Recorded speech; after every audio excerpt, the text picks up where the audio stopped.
We are your home theater and AV questions answered. This is AVRant. Want your home theater or AV question answered by Tom and Rob? Send it to question@avrant.com. Welcome to another edition of AVRant. I'm Tom Antry, and I'm here with Rob H. This is AVRant. It's your home theater and AV questions answered. And as Tom alluded to last week, schedules are a little bit different for recording this week. It doesn't really affect you, the listener, except that this won't be posting on YouTube until later on Wednesday or possibly even Thursday morning, depending on how my editing goes. I guess you'll know when you hear this. That's right. That's right. Yes, I was out of town for Sunday, Monday, Tuesday. Got back Tuesday. Monday night, we went out to dinner, and whatever we ate didn't super sit well with me. It was really good. I enjoyed the meal, but I think it was just there was a little too much fat in it. Okay. You know, that sort of thing. And I didn't sleep well. So yesterday, on the way back, I was supposed to do the podcast when we got back, but then I texted Rob. I'm like, listen, man, I'm going to come back. I'm going to go back to bed. Yep. It's fair enough. I need a couple more hours of sleep. So I did that instead. Okay. So that was part of the problem. We visited some friends up in Amelia Island, which is near Jacksonville. It's a very affluent neighborhood. It's like a family house or something. I don't know. It's a place people go. It's in their family. So we all met there and we hung out for a couple of days and, went to the beach. I'm having some injuries right now. My knees jacked. Actually, the other reason why I didn't want to do the podcast yesterday is because I had to take a nap before I went to the doctor. To have the doctor tell me I've got a Baker's cyst, which I don't understand why it's called Baker. I hope it's named after a person and not because of baking, but I don't really know. But the deal is it's like on the back of your knee and it hurts, but it's not a big deal. It's just, in fact, I'm supposed to I'm going to have to go run over there and grab a pill. I'm supposed to take a pill. Yeah. But basically, it's like the fluid that lubricates your knee as it moves. It gets inflamed for one reason or another. And then it sometimes kind of pops out behind your knee and creates a little nodule there that hurts. And this hurts. And they're like, okay, you have to stop cycling for a bit and also wear a brace and take these pills. And if it doesn't work, then we're going to drain it. And if that sounds like it's going to hurt, it does. Yeah. So, and then I'm also having a little tennis elbow again, or golfer's elbow, whichever is the one. So that's why I'm wearing a brace here. I'm supposed to have a brace on my leg, but I'm not wearing it. I don't understand. And my dog is currently, the little dog is currently at the vet getting some dental work done because we took her in the other day, and they're like, take her. And Felix, the big dog, is roaming around the house. Does not know what to do with himself. Yeah. He's just like, I don't understand. I don't have a little dog to boss me around. I'm like when he's not around, I am 100% sure she does not care. In fact, she may even prefer it. She may be like, big dog's not here. He is lost without her. It's very sad. So I have to. He keeps asking to go out, and then he comes back in. I'm like, she's not out. She's there. Not out there. I mean, that could be what's going on. I don't know what to tell you, dude. But so she's currently at the vet getting stuff done to her. Right. So it's a very exciting week for me, I guess, so far. That's some of the stuff. But while I was at my friend's house, while I was visiting my friends, we watched a bunch of stuff, so I have things to report. You do? Lots, yeah. Going back to your various ailments, I don't understand why you've allowed yourself to get older and your body to, not bounce back like when you were 20. Why did you choose such a thing, Tom? Yeah, I know. Yeah. They're like, how long do you cycle at a time? I'm like, 25 to 35 miles, somewhere in there. And they're like, that's a lot. I'm like, not for the people I cycle with. It's not. It's for the average person, it certainly is. It really isn't. Sorry. Well, so what's been going on with you, Rob? I've just been vacationing no, it hasn't been a whole lot going on my end, honestly. Nothing of significance to report on the podcast, but do want to send out condolences once again, because, we don't report on every celebrity death that happens, but Hayden Panettiere, who is only 36 years old. Holy smokes. So young. Yeah. So young. It's so out of the ordinary that, I just... The funny thing was, I was talking to my friend. about Heroes. Like it came up while we were looking for stuff, and I was like, "Oh, the first season of Heroes is a must watch." It is. Like the first season of Heroes is. You can just see all the careers that popped out of that show, and so I mean, such really good. I mean, not every episode is a banger, but it is a really good series. After that, of course, it was garbage. But wow! And then she died. She had a lot more going on prior to her death. Yeah. I mean, it starred in Nashville for years and years and years. It was that was a leading role in that for in that show, and she's been in the Scream movies as of late. So, was working a lot. Released a It is kind of weird to say a memoir at the age of 35 when she released. Well, she started acting. She was like she never.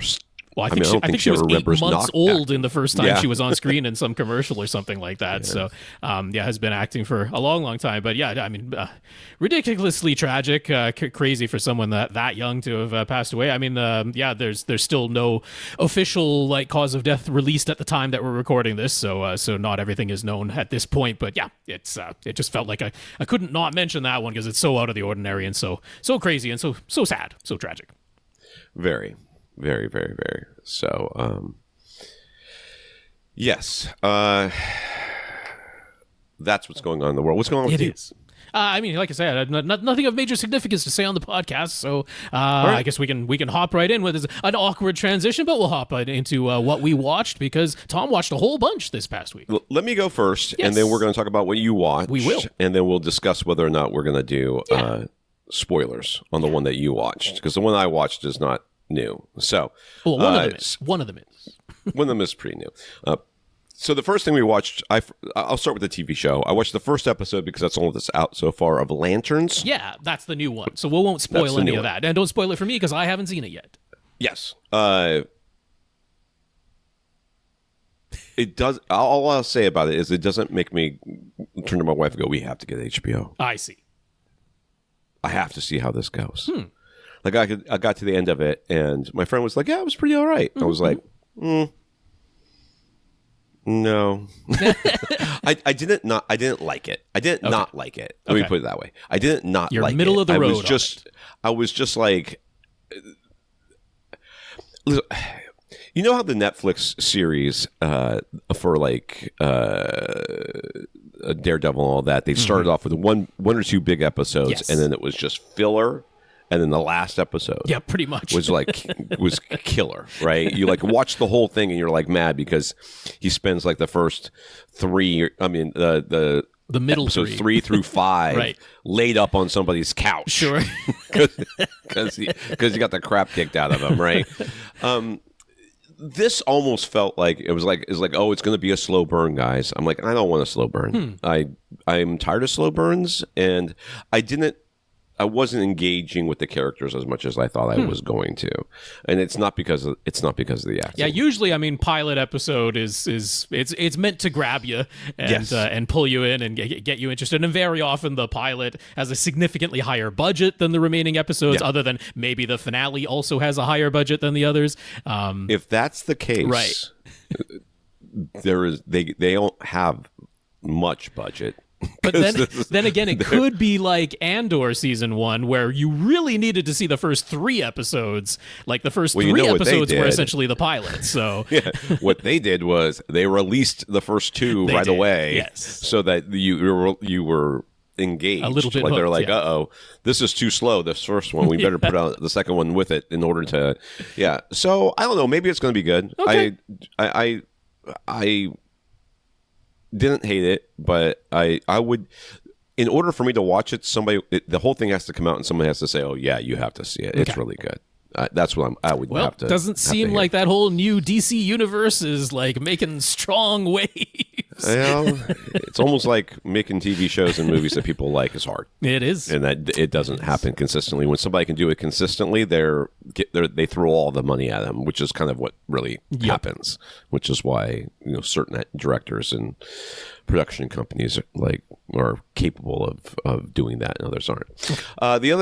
So then I watched a couple movies. Yes. I watched one for myself. It was Mission Impossible: The Final Reckoning. which is the final Mission Impossible movie. It's part 2 of Dead Reckoning, which I had watched with this same friend of mine. So I'd watched Dead Reckoning with him, and then I was like, hey, I don't think I've seen the last one. He goes, oh, yeah, we should watch that. And then he fell asleep. Okay. And I was like, that's weird. I mean, who falls asleep in the Mission Impossible movie? Did they find the key, Tom? I haven't watched The Final Reckoning yet, but did they find the key? Because my goodness, was the key the thing they were after? They already had the key by the end of the second one. But I'm assuming they lost it and needed to find it again, because that was the entire they plot never lost of it. Dead Reckoning. They was never finding lost that it. key. Yes. Okay, so there's certain movies I've seen in my life where I was like a flip the table movie. Okay, you know, like the Khan one with Star Trek, the whatever. And I was like, by the end, when they flipped the, Kirk was inside and Spock was outside, I was like, I am out. Like, I am angry. Has no significance for people who haven't watched Star Trek II: The Wrath of Khan. It's meaningless. That's fine. It's fine. But for me, it was like I don't like the original fans, and I'm going to do my own thing, and this is how I'm going to whatever. Let's not go off the track here. No, this was not a flip the table type of movie. Okay. This was. And the best way I can describe it is, I don't know why they made 2. Because they made it like where they stopped the movie like almost as if it were right before the emotional parts that are supposed to get you invested in what he's doing next. Okay. And they started this movie there. It's like you were watching and all these things are happening. I'm like, I haven't seen the other movie. I didn't go back and rewatch it. I hadn't seen another movie in over a year. I'm kind of remember what happened, and then they did a little bit of summarizing, somewhat flashbacky sorts of things at the beginning, but not enough. And it's like, oh, this character is doing all these things, and you care about this character, and this character is going to give their lives in order for Ethan to do the thing he's got to do. And I'm like, I'm not invested. I don't care. I don't care anymore.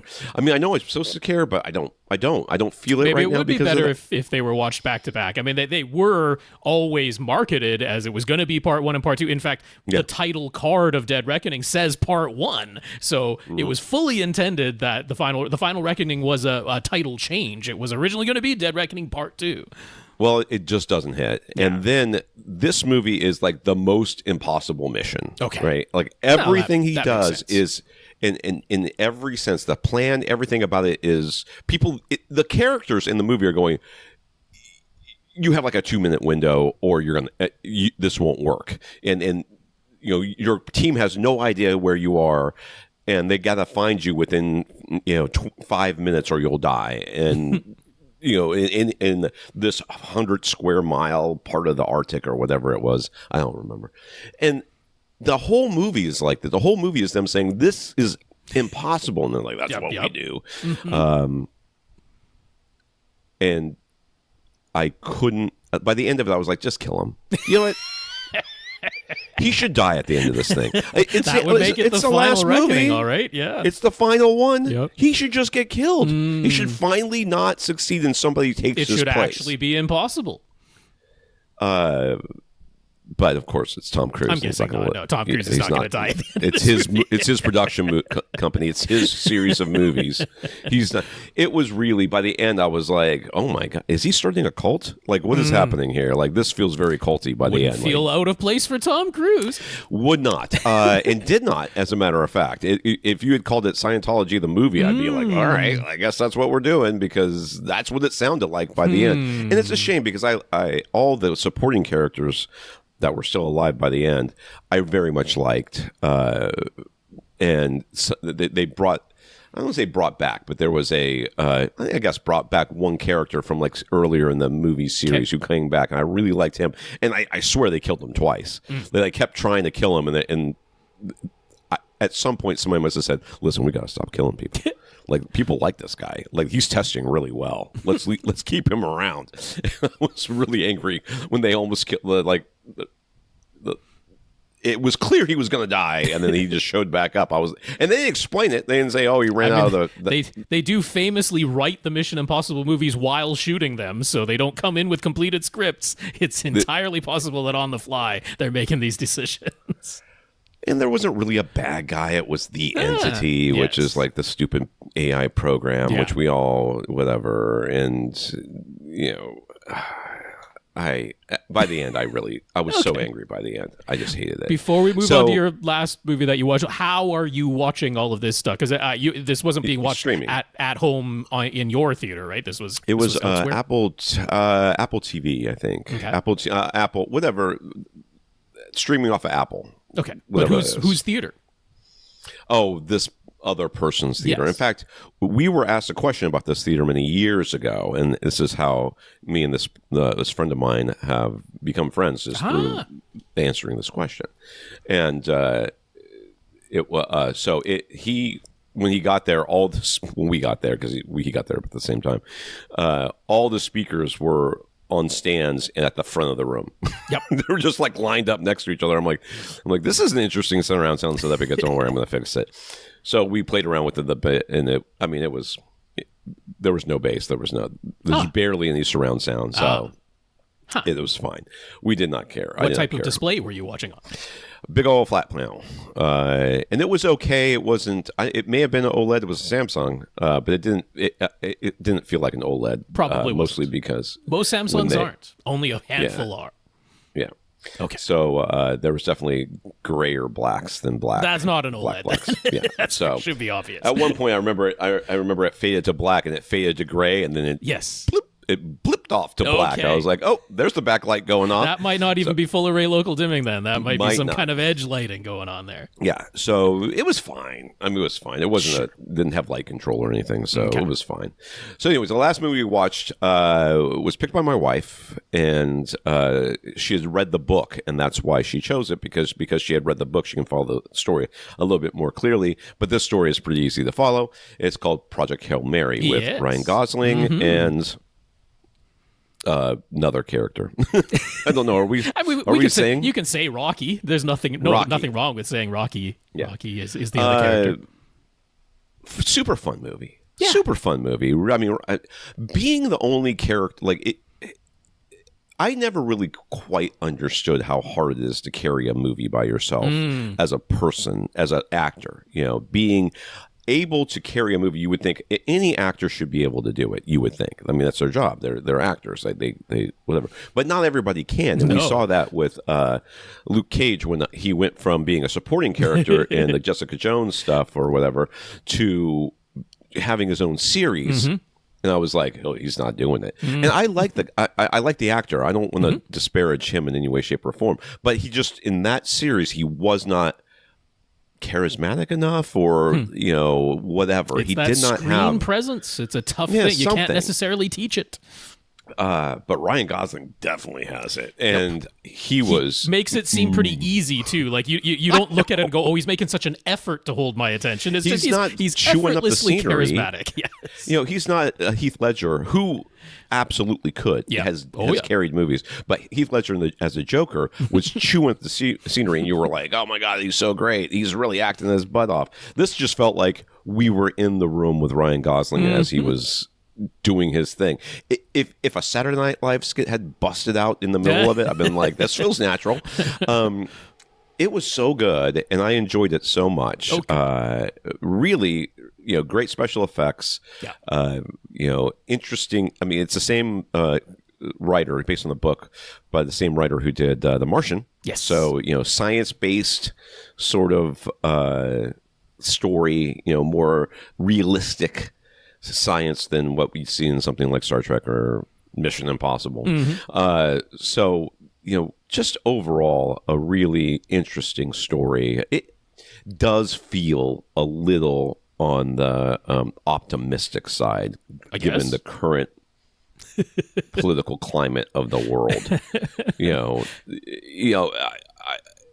Feels a little optimistic. I mean, there's kind of two ways that humanity can go when you're literally facing extinction. So, I mean, it's you pick one and you go with it in the movie, because there's really kind of only two ways this thing could go. I suppose, but there was only one question that I wanted Ryan Gosling's character to ask that wasn't asked, and felt like a dropped ball to me. Like it bothered me, and it bothered me throughout the from that moment throughout the rest of the movie, even though it was kind of answered, I guess, but it was never specifically asked. And that was the only story. Like, if I can watch an entire movie and not say, I wonder why the character didn't do this or didn't say this only once, that's pretty good.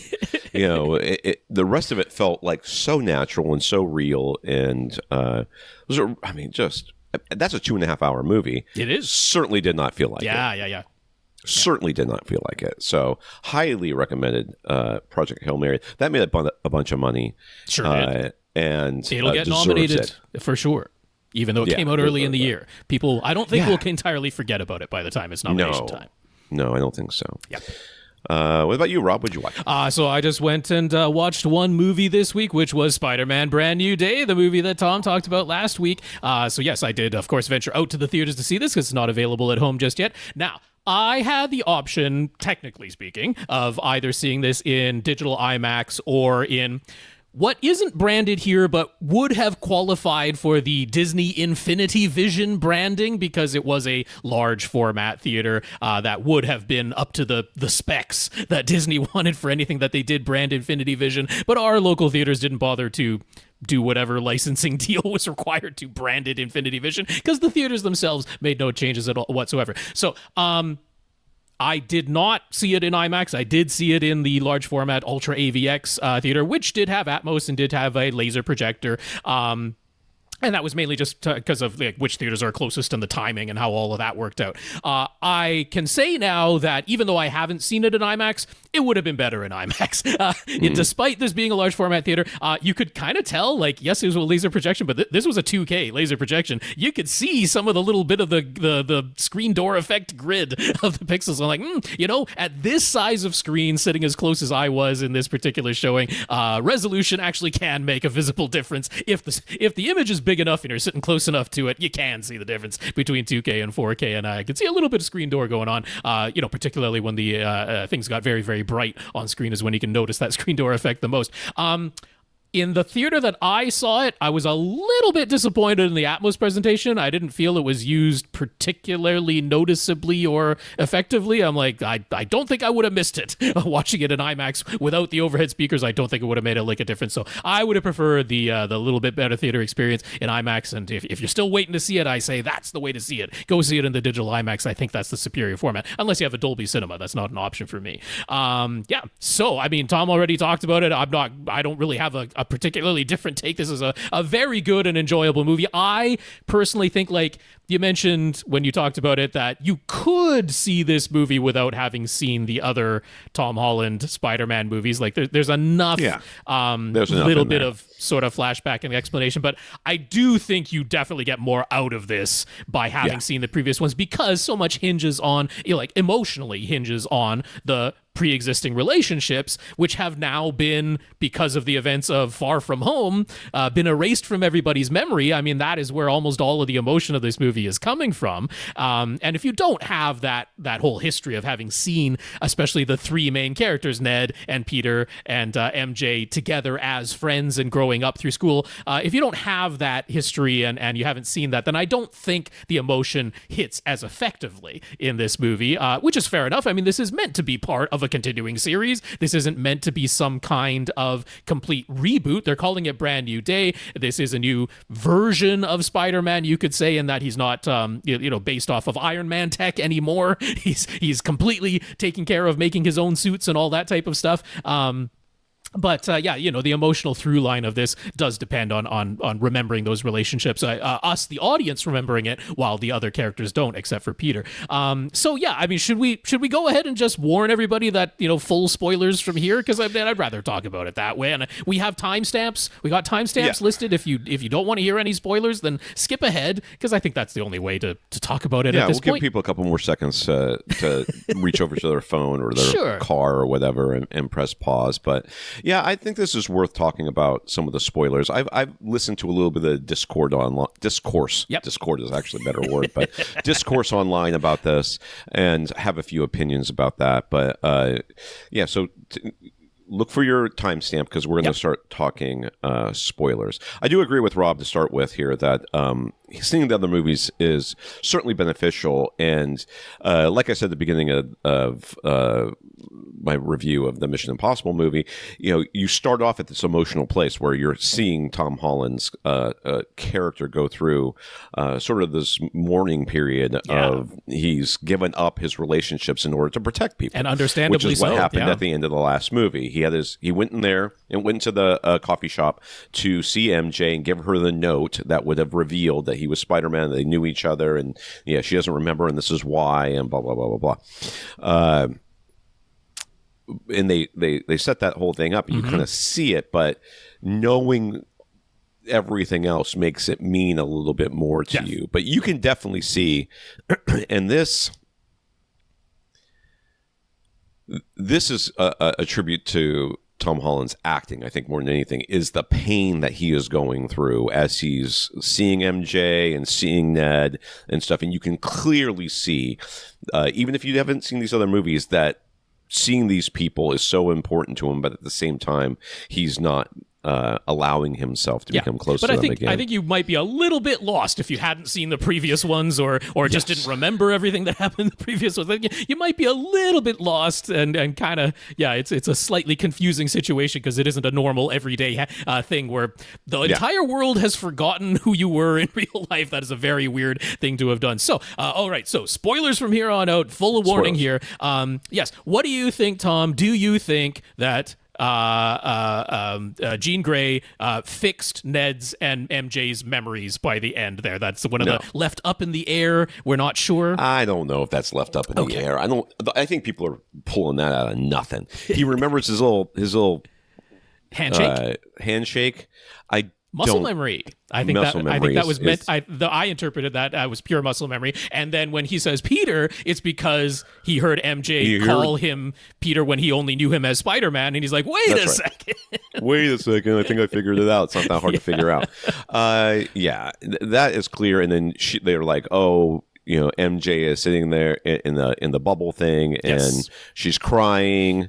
I'm like, she's frozen. It's not a lot of people were I don't think she was the only one who was confused and upset by this situation. Yeah, that's just pulling stuff out of people's backsides. So I want to mention ridiculous. A few of my these are definitely into minor quibble nitpick territory because I think that's it's kind of fun. Just that's the tone in which I mean these comments. First of all, I think Tom Holland might be a little bit too buff because some of the shots when he was even in the Spider-Man costume, I'm like, man, that guy has some massive pecs now, and it looks a little bit weird for Spider-Man. He looks a little bit too bodybuilder-ish is the kind of the way that I felt about it. So I'm like, maybe you need to slim down there a little bit, Tom Holland. You're looking a little too buff at this point. That's an extremely minor quibble.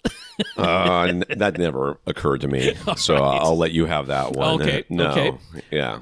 Now, I think maybe my biggest of my minor quibbles is, Hulk, Bruce Banner, is in this movie. I don't know how necessary it really was for him to be there. They integrated him well enough, and it was worth it just for the fun Punisher Hulk fight that they threw in there, which was very entertaining. But where the heck is Hulk's son? Are we just gonna forget all about Scar and he just doesn't exist anymore because a few years have gone by at this point in between the end of She-Hulk and when this movie is taking place? Post-credit scenes they exist in the reality of their own. That we know this to be true because there's lots of them that never went anywhere, right? Yeah. Charlize Theron or whatever showed up in that one, and we're like, well, is she coming back? And I would guess no. Thanos' brother showed up at one point and never seen him again. Yeah, Eros was around for a hot second in the Guardians of the Galaxy. Are we ever going to see Hercules so much. again? In fact, I thought that the Hulk.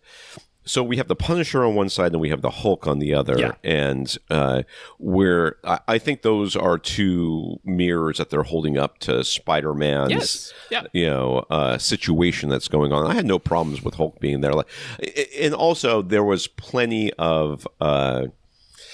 I thought visual callbacks, like Hulk running through the building, chasing after Tom Holland, knocking things over, and he's super huge. Very much of the first Avengers movie, Scarlett Johansson scene was kind of a visual callback. Speaking of which, I mean, the amount of visual homage to all things Spider-Man, because I mean there were shots pulled straight from the video games where I was like, that is exactly the video game, and you just threw that in, and then like obviously with the entire sort of plot and feeling of this movie, it's like, well, this is very much an inversion of Tobey Maguire's Spider-Man 2, right? He's going through these feelings of, do I really want to be Spider-Man anymore? He's going through this period of mourning, but instead of losing his powers become even more spider enhanced. So it's just an inversion of that tale, but done as an homage and then a new twist on it. So I mean, so much of this movie is incorporating like all previous versions of Spider-Man and giving you little tastes of everything. Right.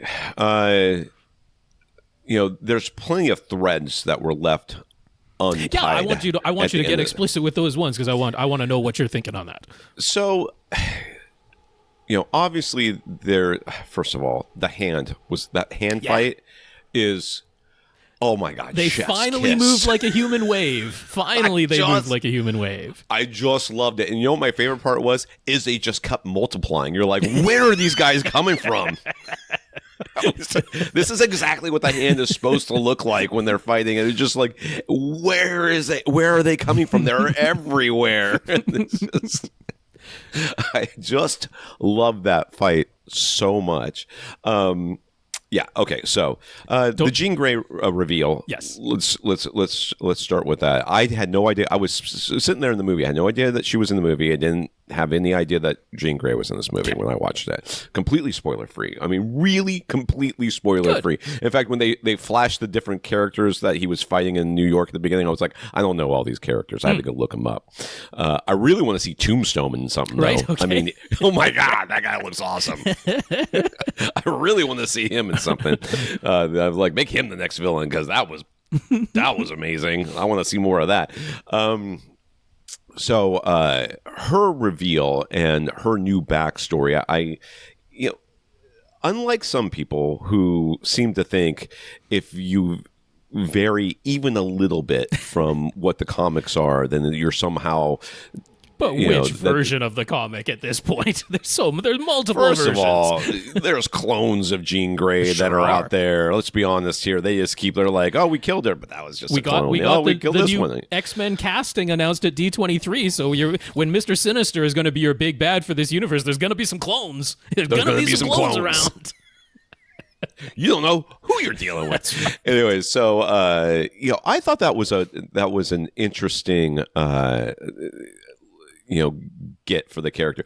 And one of the things I saw people complaining about was like, hey, she's like mind controlling people, she's killing people, all this stuff. And at the end he's like, well, you're just like me. I'm like, she's not just like you, dude. Yeah, but she did some pretty unforgivable things. I mean, having that guy just leap into traffic and then bursting out of his mind before he does so, throwing MJ off a building and leaping out of her mind moments before she would have hit the ground if Spider-Man wasn't there to save her. Taking over a middle-aged woman's mind and having her drive a tank through the city and kill who knows how many people along the way. Yeah. That's some pretty unforgivable stuff there. Yeah. But if you want to go comic accurate, this is how the X-Men work. You know what I mean?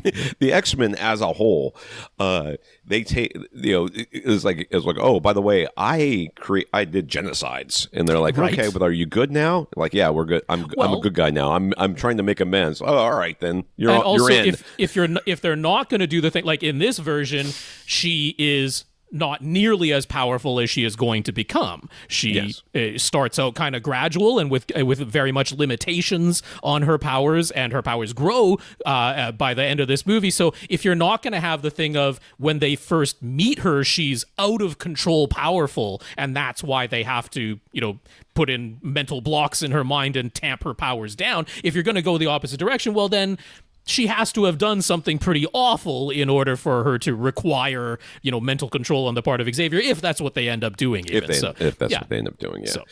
I mean, so, I can see why people would be put out by the fact, or look at that and go, oh, you can't. I'm like, this is comic book 101. Sure, the good guys switch to bad guys all the time. There's a heel turn. There's a heel turn constantly, and then they turn back, and in between, they just do a lot of terrible stuff. Scarlet Witch went pretty bad after we were on her side for a long time. So. Not only that, I mean, in the comic book, she just says no more mutants wipes out millions of mutant powers. Who knows how many of them were flying at the time and just hit the ground. But I've got a theory of, this wouldn't be comics accurate whatsoever, but given that, even though they've introduced cosmic stuff in the MCU, it's been my feeling that the MCU compared to the comics, everybody's powered down. Oh, yes. Nobody's as powerful as they are in the comic books in the MCU. So I'm like, do you think that Sarah Gray is going to be the Phoenix? Because I don't think she's dead. I think there's some, mental projection version of Sarah that exists, and that's going to be their explanation for what the Phoenix is. I think it's going to be the whole, when the sisters combine their powers, they're kind of like Fenrix. They're 10 times multiple when they combine their powers, which they never knew how to do before. I figure it's going to be something along those lines. Well, the thing that came to me was, or at least that I thought was like, she's going to end up still living, but just she doesn't have a body anymore. Okay. But that's what I mean. Because that's like she's going to be jumping between people, and then she's going to jump into her sister's mind, then that sort of thing. Yeah. Because rather than doing Phoenix again, which they've done and failed at twice in the movies already, God, so bad. Like, do something a little bit different. Maybe don't call it the Phoenix, but with plenty of shades of the Phoenix, of something is inhabiting Jean Grey's body, and multiplying her powers. And I'm like, well, that could be the mental projection of her sister, couldn't it? So that's where I think. I kind of like that they powered down Jean Grey quite a bit, because I was waiting for like the telekinesis stuff to come in. Yep. And I've always felt like mutant powers are always problematic, but the idea is that you're supposed to have one mutant power, right? But some of them have a bunch. They sure do. It's like, Professor X is a telepath. That's his thing. Yeah. Logan has his healing factor. That's his thing. But that's it, right? And then Jean Grey is like, oh, and I can do this and this and this and this and this. You're like, wait a second, that doesn't seem fair. But I did want to give special shout out and credit to, I just thought the physical acting and the shot progression and composition of showing you the early version of Jean Grey's powers of leaping from person to person within 30 feet. I thought that was so well done. Because you really you could really see like from which person she, like the direction that her mental projection was traveling, and like I thought that setting all that up, the choreography of that is no simple thing. They could hire dancers for all that. That's my understanding. Yeah. To do that on stage would be a challenge when the blocking is kind of set by the fixture of the stage. Here, you have everything open to you, right? You're outdoors as far as the shot goes. So I'm like, to actually set that up, to set up the choreography, the timing, and then have all that synchronized with the camera movement and then the sound design, like making it and having it be so clear. It read so clearly. There was no ambiguity about which person she was inhabiting and which person she just jumped into. It was so well done, that physicality and that choreography and that camera movement all combined. I just had to give praise for that, because I thought that was really masterfully done. Yes, very good. Which does lead me to one of my other threads that kind of irritated me during this, and that was when at the very beginning they made a big deal about the fact that she couldn't jump into his mind and that he could see her because of his spider sense. Yeah. And then he couldn't. Well, because he inhibited himself. He put the inhibitor on. But he couldn't even before that, I thought. He was having problems even before that. I've only seen it once. Now I can't remember the timing of everything. Yeah, I can't either. Either way, it never was, in my mind, fully explains why he lost the ability or if he got it back when he took the inhibitor off. I thought it was the inhibitor stuff. And speaking of which, it's kind of crazy that Spider-Man is the person who physically invented the mutant gene inhibitor in this universe. But then also... I watched that and I went, uh-oh. Yeah, that's problematic. But then also, it was the Hulk. Right. Bruce Banner kind of invented it. Spider-Man adapted it. Yes. So how many problems has Bruce Banner in the MCU been directly responsible for? Never intentionally, but like if it hadn't been for him, Tony wouldn't have been able to create Ultron. Bruce Banner was integral to the creation of Ultron, and he has the underlying technology that Spider-Man adapts to turn into the mutant inhibitors. It's like, so Bruce Banner in this universe, a real problem here. He's a really problematic guy. Yeah, when they started talking about that, I was like, oh, this is going to be a problem. Yeah. And but this leads us to, in the future movies, are we going to see Spider-Man versus the X-Men, right. or is that how we're going to set up Avengers versus X-Men the movie if they do? Because it's clearly it's plausible enough. The thing is, Damage Control. I used to collect the Damage Control comic books, and Damage Control, as the way that I remember them, was they were the ones that they would took all the super powered people who had powers that were kind of lame. Like, I can control bricks, sure, or I can make bricks, or something like that, or that sort of thing. They would hire all them just so that after the Avengers or whoever destroyed the city, they would come in and they would fix everything. Yep. That's what Damage Control was supposed to be. They've kind of turned them into like an evil. They're like the new Shield. They're the new Shield of the MCU. There's got to be some big organization out there, and they're the new. Which version. I don't love. I don't love that. I did enjoy though that we have the same actor who was the boss on Severance. So that guy's been typecast, but he's been so good at it that he's the perfect person to play that role. But I like the whole thing, pretty much as far as that whole side of it. It did the foreshadowing for how are they going, what is Spider-Man going to think when he figures out that Damage Control has taken this stuff and directly created Sentinels from it, or whatever they're going to do with it. I mean, they're definitely making the collars out of it. There's no question the collars are coming. And that sort of thing. So we're going to see what happens with that. What about his powers getting stronger, and how did you feel about that whole thing? All that was like a little bit half baked, to be honest. I mean, it was there to give us a reason for him to create the inhibitor. So like, and sort of similar of how they worked Hulk into it. It all felt like maybe a little bit of reverse engineered writing. Because I mean, if you're not going to have him sprout the extra 4 limbs, which he did in the comic at one point, he became a full-on spider. So I mean, if you're not going to do that in this movie, and you're not going to move us towards Venom or something like that, then it felt like a little bit reverse engineering going on there. But like I say, it was an inversion of Spider-Man 2. So so to me, they were playing upon the whole red pill manosphere thing, where it's like, I'm by myself, I'm getting angrier, I'm lonely, I'm taking it out on everybody around me.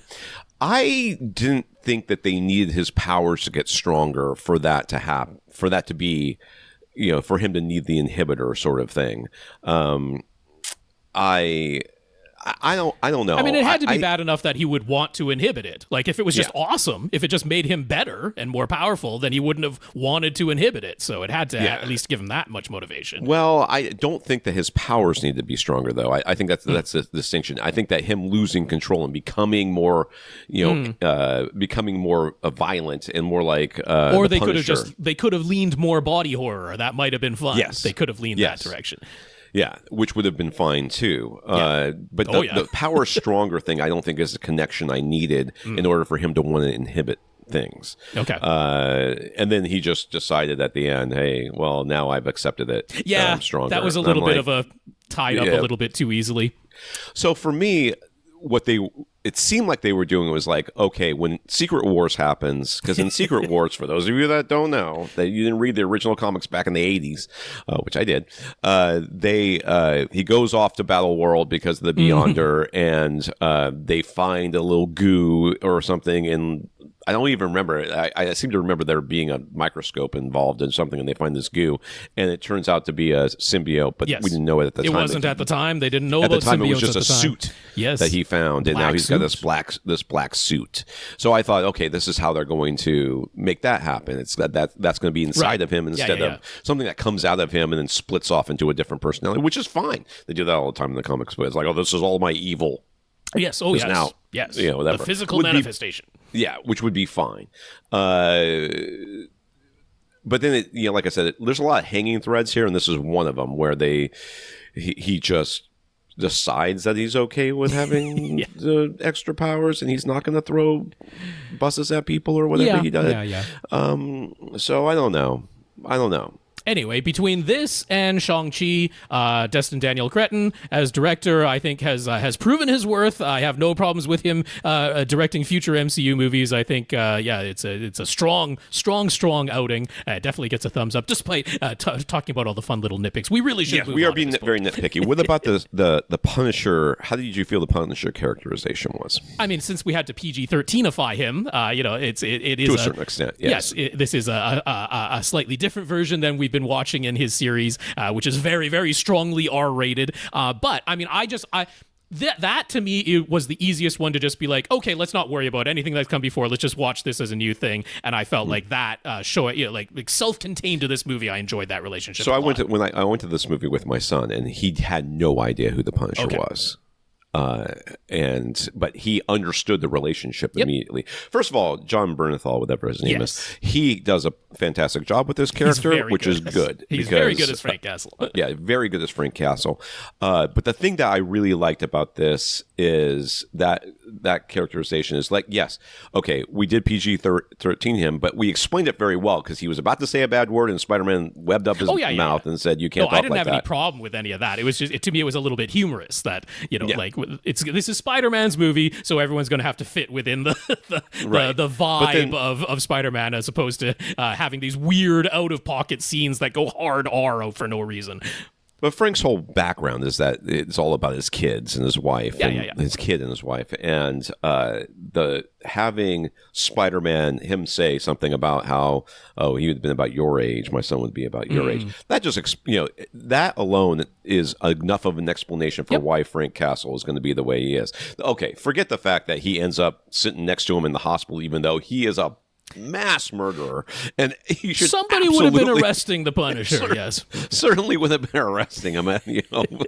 Like they should have just been like, oh, but the thing is, everybody knows what he looks like because he doesn't wear a mask. That's right. But they should have at least hand waved it away by having him not wear the Punisher outfit when he brings him in. Well, apparently, originally it wasn't just a regular hospital. He took him to the night nurse, and that's right. And then that's what I heard too. Removed her from the movie. So some of that was in the script and thought about, and then they just forgot all about it. Wrap it up. I just wrapped it up, which is fine because at that point in the movie, you're like, okay, it's been long enough. Let's get this over with. And then of course we had lots of cameos in this that you kind of like in the background sort of thing that you could see. And I mean. What's his name? Mark Ruffalo is getting older. There's just no doubt about it. Wow, Poor guy is, but he is so good as the Hulk. I just love him. And the Hulk's always going to be CG, so it doesn't really matter. It doesn't really matter. He can just be old. Savage Hulk in this was amazing. Spider-Man standing in front of him, like so many. I recognize so many. Just images. It was comic book covers. Yes, they did. Yeah, they did full on comic book covers that you would multiple see.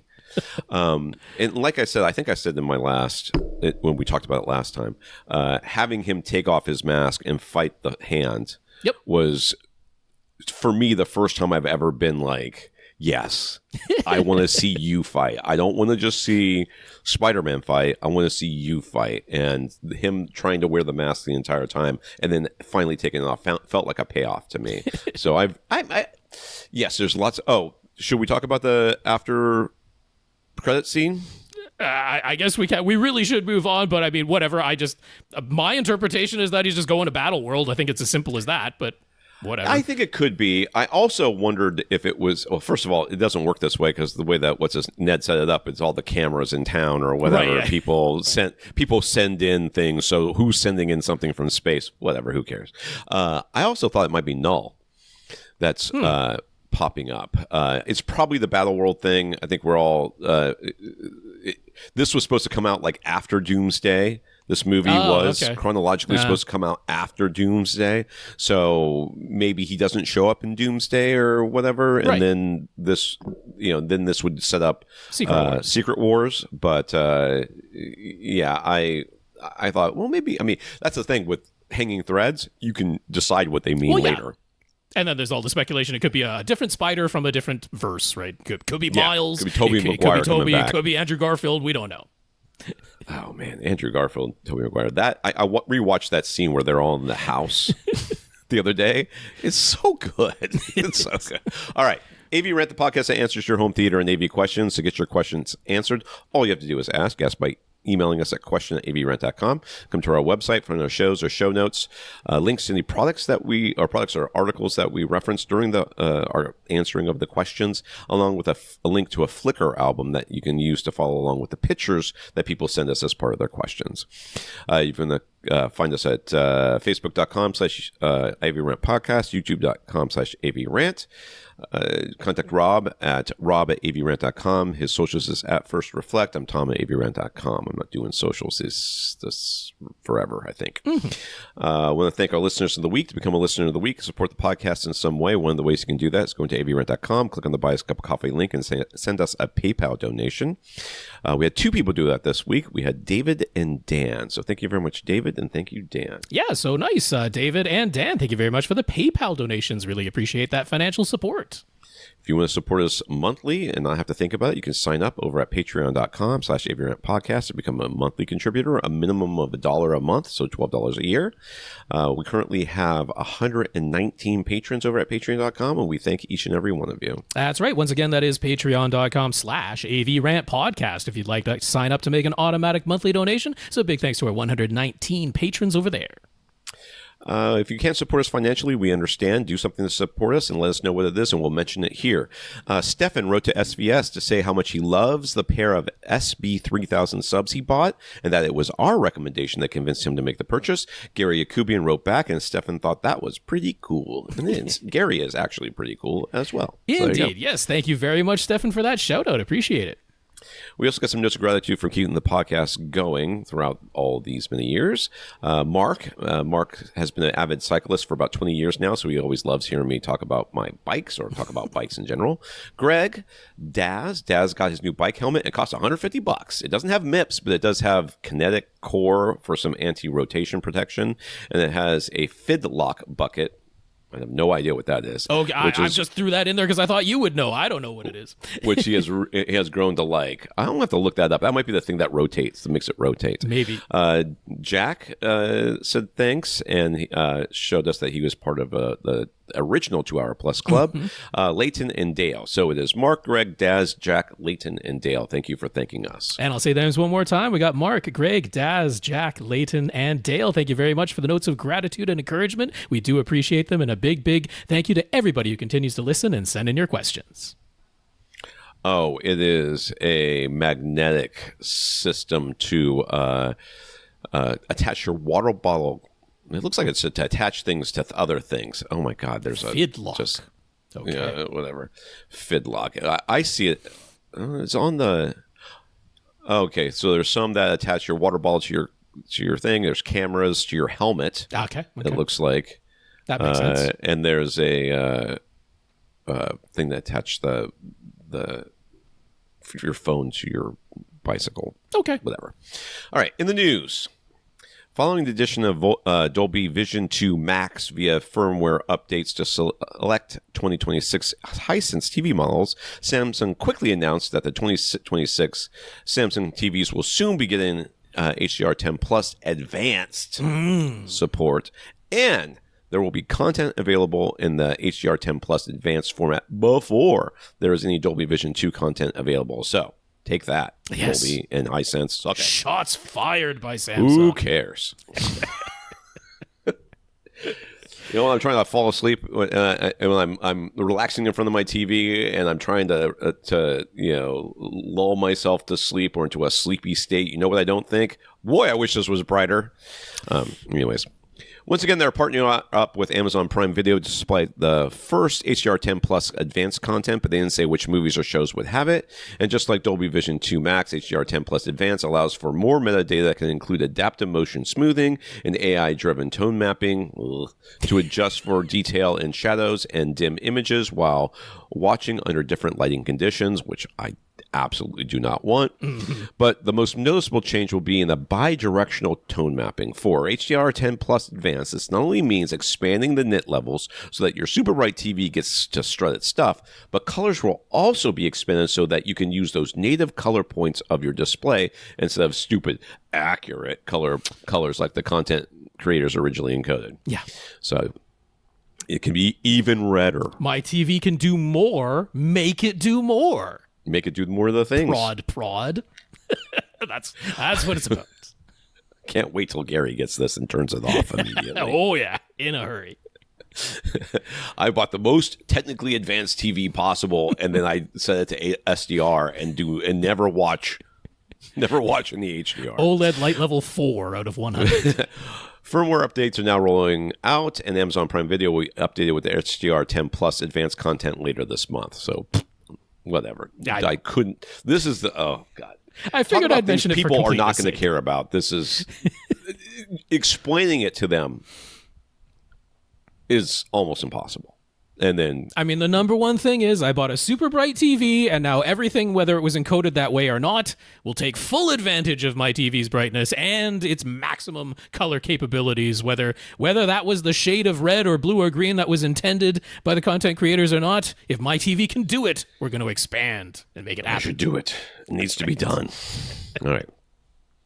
Monitor Audio has released their new Silver Series 8G lineup of speakers. As you might expect, some of the technology and design from their Gold and Platinum Series speakers has trickled down to this new 8th generation of Silver Series, which includes 2 tower models, 2 bookshelf models, bookshelf/monitor models, 1 center, 1 all-wall, 1 wedge-shaped speaker that can be wall-mounted or used as an upward-firing Atmos module. The same 1-inch C-cam gold dome tweeter is used across all of the models. It's ceramic-coated aluminum magnesium alloy with a new ring-shaped neodymium magnet. Yes, up in the Gold and the Platinum series, they are using folded ribbon tweeters. So if you want a dome tweeter, you kind of got to stop at the Silver series from Monitor Audio these days. But I have been a fan of the aluminum magnesium alloy tweeters. I think it does a pretty darn good job at a more reasonable price point. These ones are ceramic-coated, so you get C-cam. The Silver Series gets a 3-way design this generation, and dedicated 3-inch mid-range drivers are also made of C-cam material with RST3, I guess, or III. Rigid surface technology. They just have to name everything. They do. And their own dedicated enclosures. RST-III just means that there are little hexagon-shaped divots on and around the surface of the driver. Can't wait for the first review that says this sound on the new Silver Series is a little angular. But overall, it's pleasant. I mean, I think it's like a golf ball, right? Aren't we reducing drag by having the little divots? That's the worst thing you want to do. You're trying to push air around. Why would you want to reduce the drag? I don't know. Why else would you have little divots? Everything sucks. Just stop. They keep releasing new models of bikes, and you look at the last year's model and go, it looks the same. They're like, no, there's an aerodynamic advantage over this one. No, there isn't. Shut up. I mean, to me, the real justification I could come up with for having little divots is that you're removing mass. You're making it lighter while hopefully not making it any weaker as far as stiffness. Is that what you think? You think they're just shaving it? I think they're just bending it, which is creating a. I think they're stamping it. I think that's what they're doing is stamping it onto a little mold. I don't see how they're removing any mass or any whatever. It's stupid. 6 and 8-inch woofers handle the bass, and they're also made of C-cam with RST-III. And there's a new, interestingly shaped silent flow port on the backs to reduce turbulence and chuffing. All ported models also come with optional port plugs. Okay, Rob. Yeah. What is this interesting? I mean, can you see on our StreamYard? Yeah. Oh yeah, let me go on StreamYard. Yeah, it's there. I mean, it's pretty reminiscent of the Polk did something similar to this. I mean, you could. I don't know what you call it. No one ever made fun of them for it. That's for sure. Flower-shaped, fluted. That's a nice way of saying it. Maybe some sort of orifice that it's a little bit reminiscent of in terms of shape and looks, but it's on the back. You're not. The hexagons aren't even indented. They're dimples. Yeah. They're dimples. That increases drag. That's the opposite of reduces drag. Which actually makes more sense. because they're trying to push air. Anyway, it's not just a round port. It's got a definite shape to it. Yeah, but you gotta put the port plug in the right way, or it doesn't go. My lord. There are gloss black and satin white finish options for all models, but Monitor Audio seems particularly proud of a new European walnut veneer, which is made from engineered wood. I like that.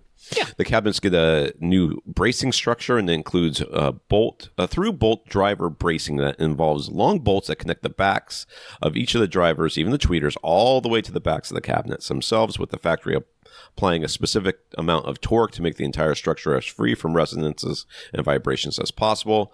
So let's describe each of these new models. Just before we do that, I did want to mention on the backs of these speakers, because of this through bolt design, there are actually like Allen key bolt heads on the back. And I'm like, somebody is going to try to remove that because they think it's a mounting hole. Yeah.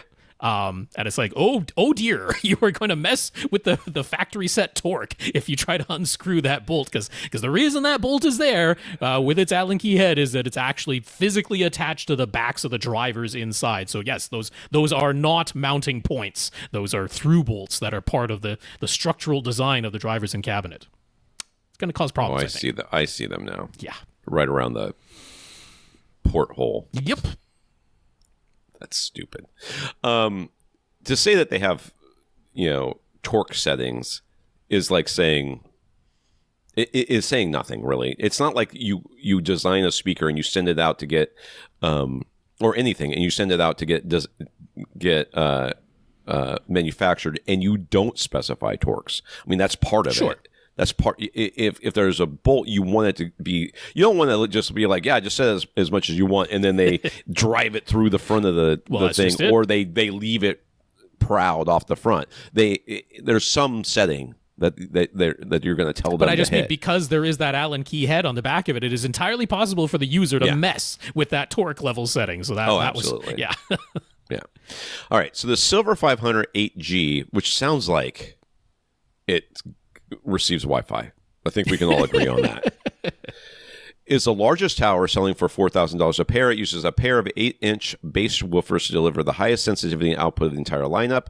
90 dB using 2.83 volts and 250 watts continuous, 500 watt peak power handling. Minimum impedance drops as low as 3.6 ohms. So the claim of it being 8 ohms nominal might be a bit on the optimistic side. Yeah, it's a 4-ohm speaker. Yeah, it's a 4-ohm speaker. The port is tuned at 33 hertz, and they claim a minus 6 dB extension in room down to 28 hertz, and they're about 54 pounds each. This is like a 60 hertz speaker, probably. Yeah. Maybe 50. Well, I mean, if the port tuning is 33 hertz, this is going to be a 35 hertz speaker. That's pretty normal. A couple of 8-inch woofers, no reason it can't do that. Yeah.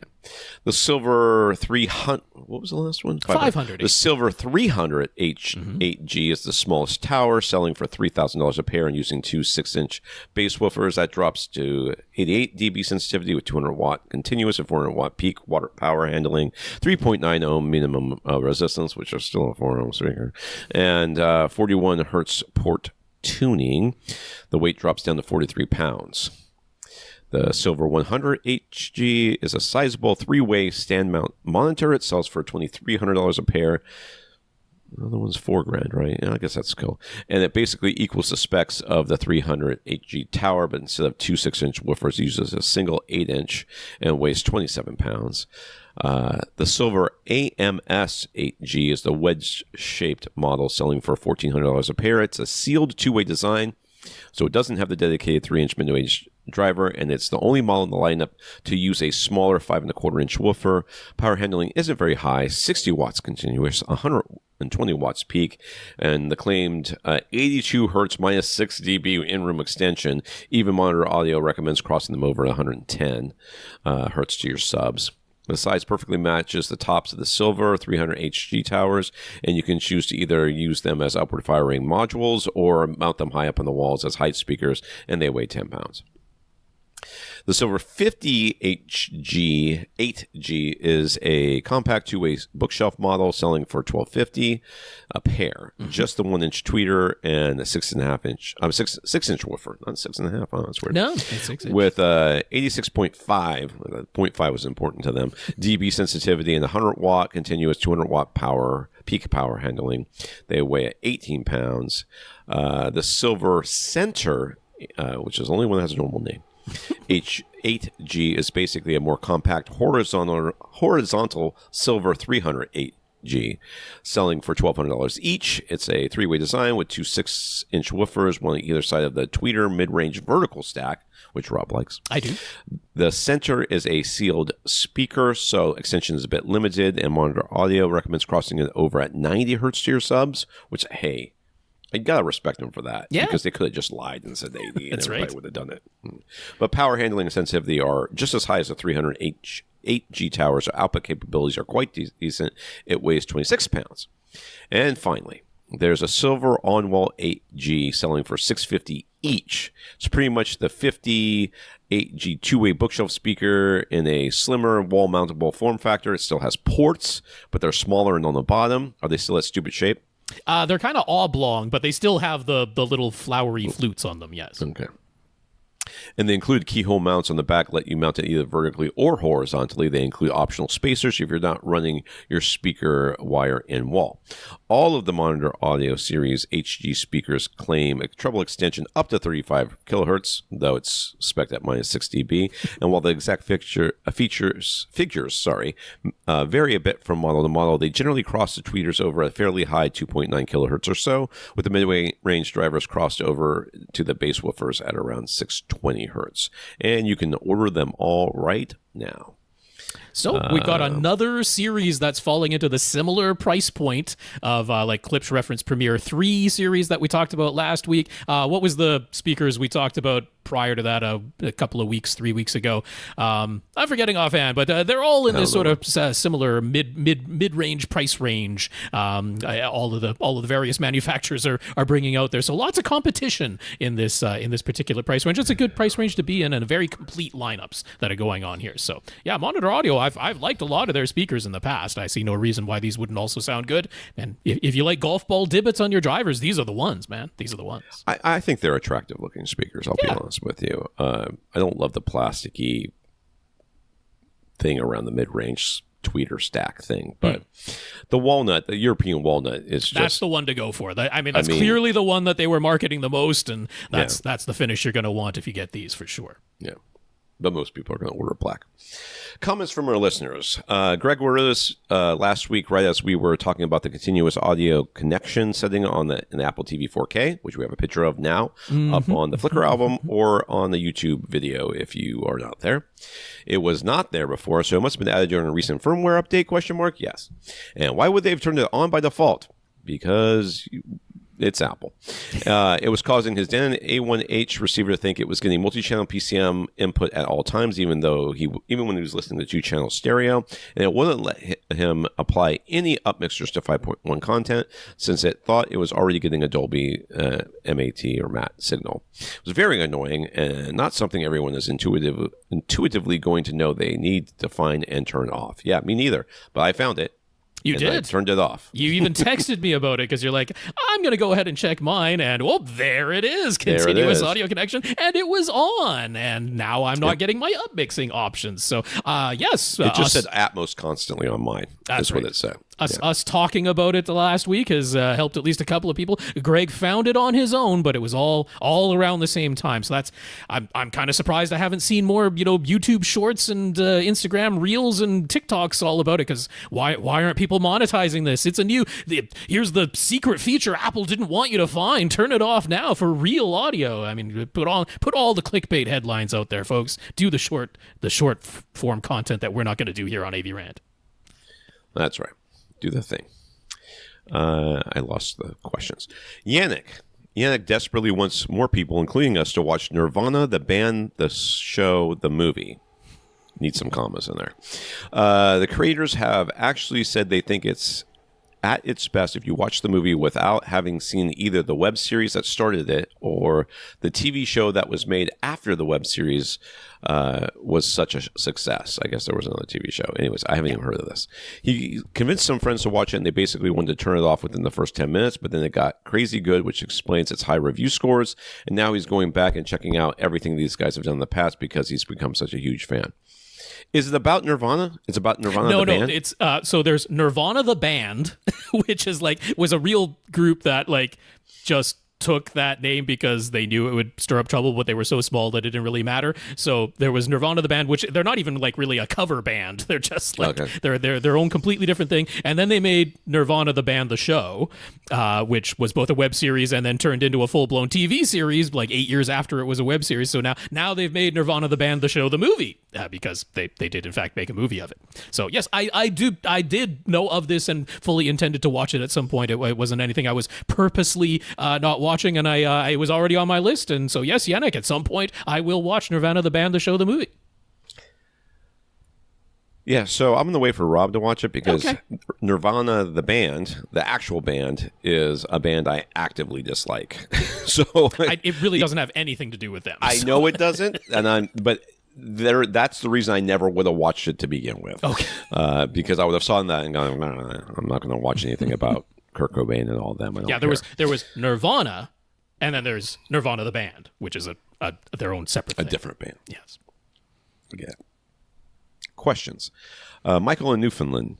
As a reminder, Michael is visually impaired and he's getting back into home theater after being away from it for several years. We previously recommended a Denon X1800H receiver, Paradigm Minor SE speakers, and a Tone Winner sub to him. Sounds like all good recommendations.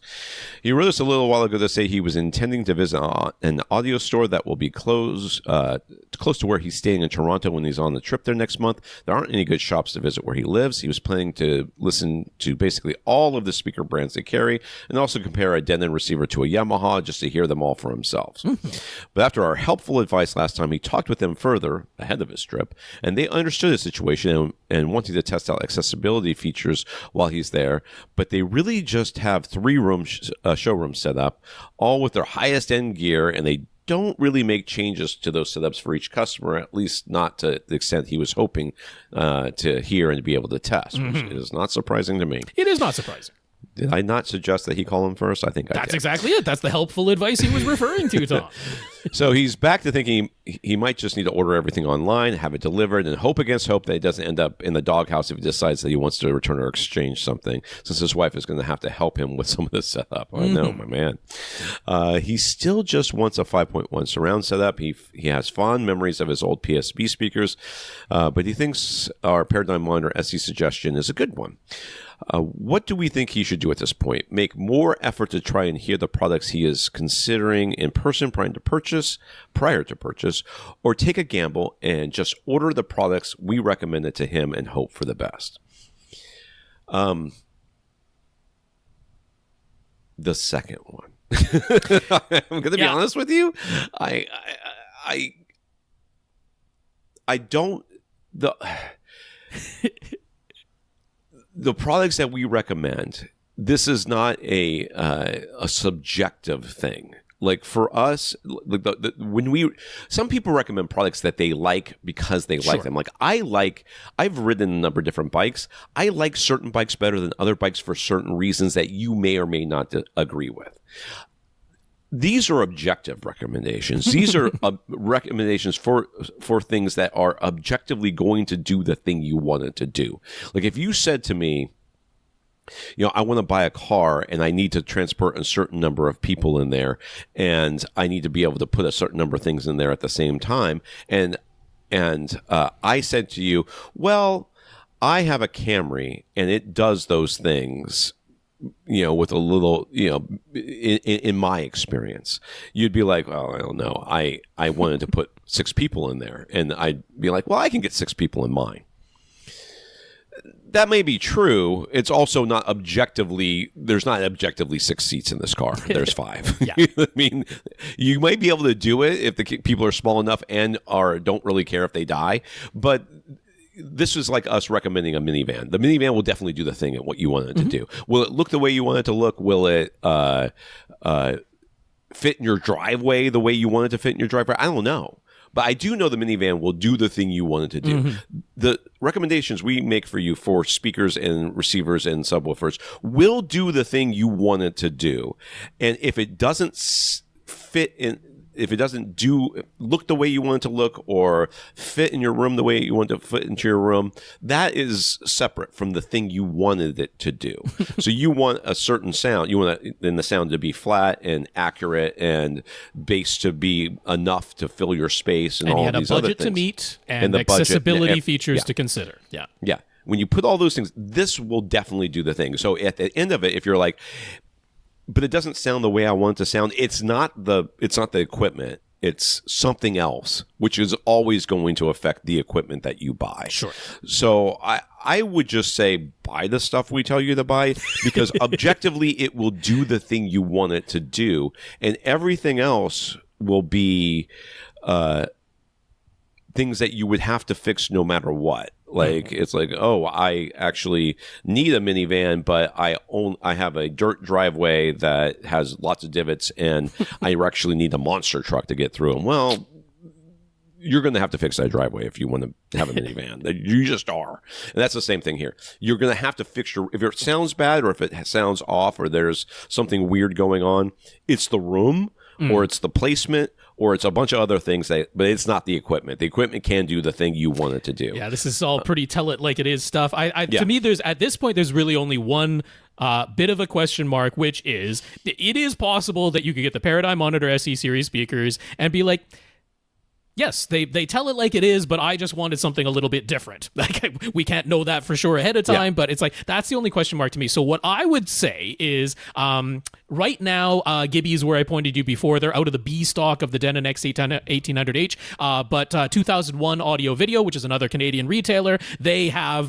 the open box Denon X1800H at a very good price, under $800 Canadian, which is hard to find these days. And so I can point you there, and I would say go ahead and buy that. You're not going to find an AV receiver at this price point in Canadian dollars that is doing something audibly significantly different from the X1800H, and you already know it has the accessibility features that you're looking for from Denon. So I think that one's a lock. And then on the subwoofer side, again, going over to Summit Hi-Fi, which again is Canadian retailer, and getting that Tone Winner SWD 2000, which does have an app just like the SVS subwoofers do, and that's an accessibility feature, which is very nice, but the price for performance that you're getting in Canadian dollars is significantly better going with the Tone Winner SWD 2000.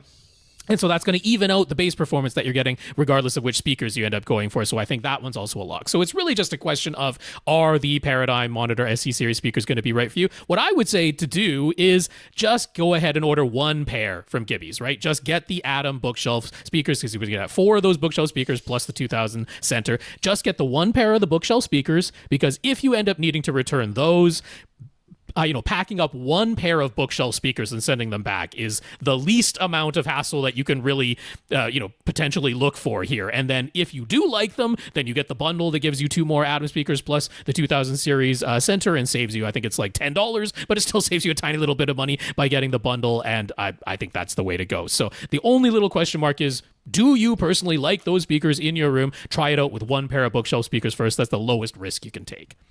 Yeah. So while he's been mulling over his decision, he tried a demo of the Weem Home app just to check out its accessibility features. He was very impressed by it. It seems to be very accessibility friendly. Mm-hmm. So that got him wondering, could a 5.1 Weem setup of some kind be the solution? He's still thinking to want to use a pair of passive speakers of his own choosing for the front, left, and right, since 2-channel music remains a priority for him, and he isn't sure if any of the Weem self-powered wireless speakers will be up to the task. So could he get a Weem app and then 3 wireless Weem speakers to use as a center and surrounds? I don't think so. I wouldn't recommend that. And what are our thoughts on going with an all Weem setup rather than a Denon Paradigms and Tone Winner sub? So to do this as a 5.1 setup, you're actually required to get the soundbar.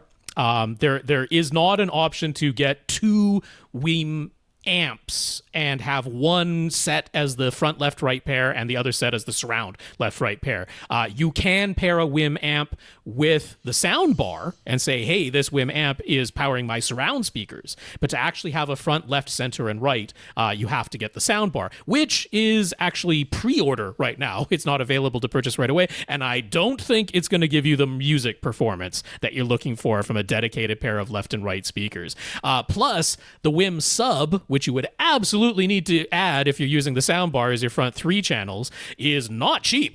That thing is very expensive and nowhere near the performance of the Tone Winner sub that we're recommending to you. So this is going to be more expensive, not as good for stereo music, not as good in the bass while costing more in the bass, and then, not really doing all of the things that you envisioned. It's just not really possible to set up a system the way that you mentioned there. You can't just take one of their wireless speakers and use it as a center. There's no option to do that in the software setup. So overall, I don't think this is the direction to go. Okay. I don't either.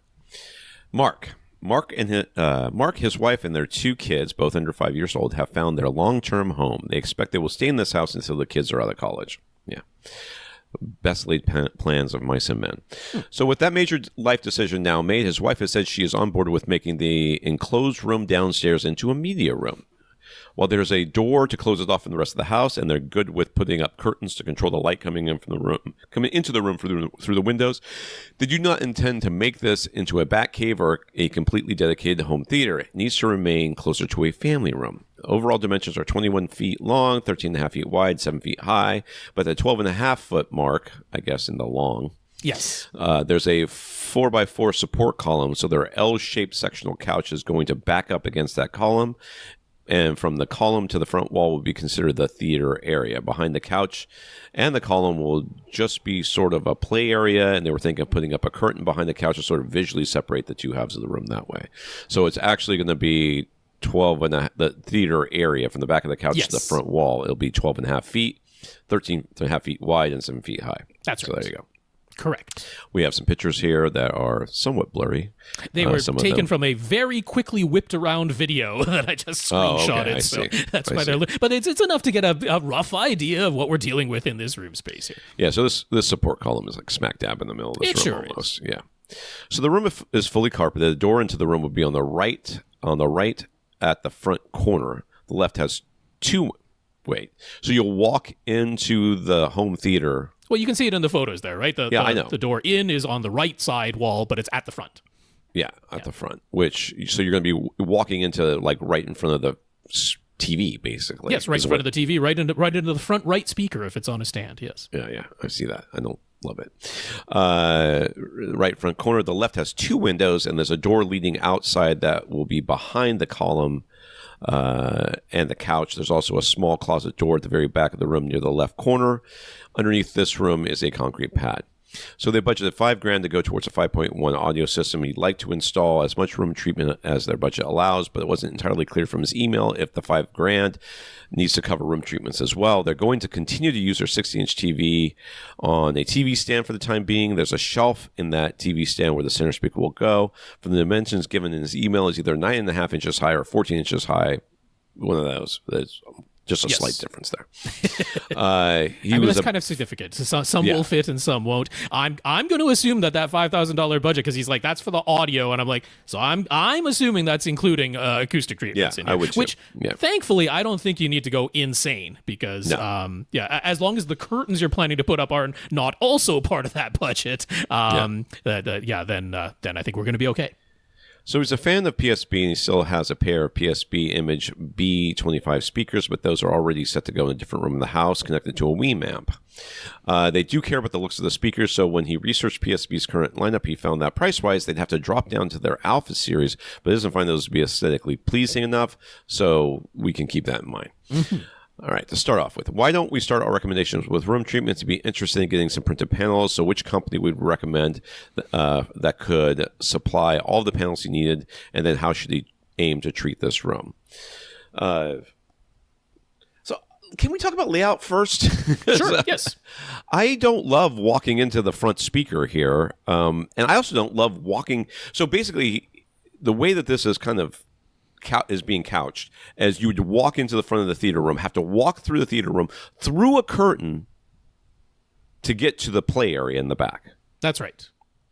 I mean, that's as I understood it anyway. I might have misinterpreted what was said in the email, but that's how I understood it. I don't understand why you would do it this way. You would walk. I think you should walk in, because basically this thing is smack dab in the middle of the room, anyways. This pretty column close. is. I mean, it is a little off center. So, like in one direction you're getting 12.5 feet, in the other direction you're only getting 10.5 feet on either side. I would go with the 10.5 feet First of all, you have a 60-inch TV, so let's go 10 and a half feet anyways. Second, walk into the play area, walk through the curtain into the home theater, not the other way around. Makes zero sense to me that you would do it the way that you're planning.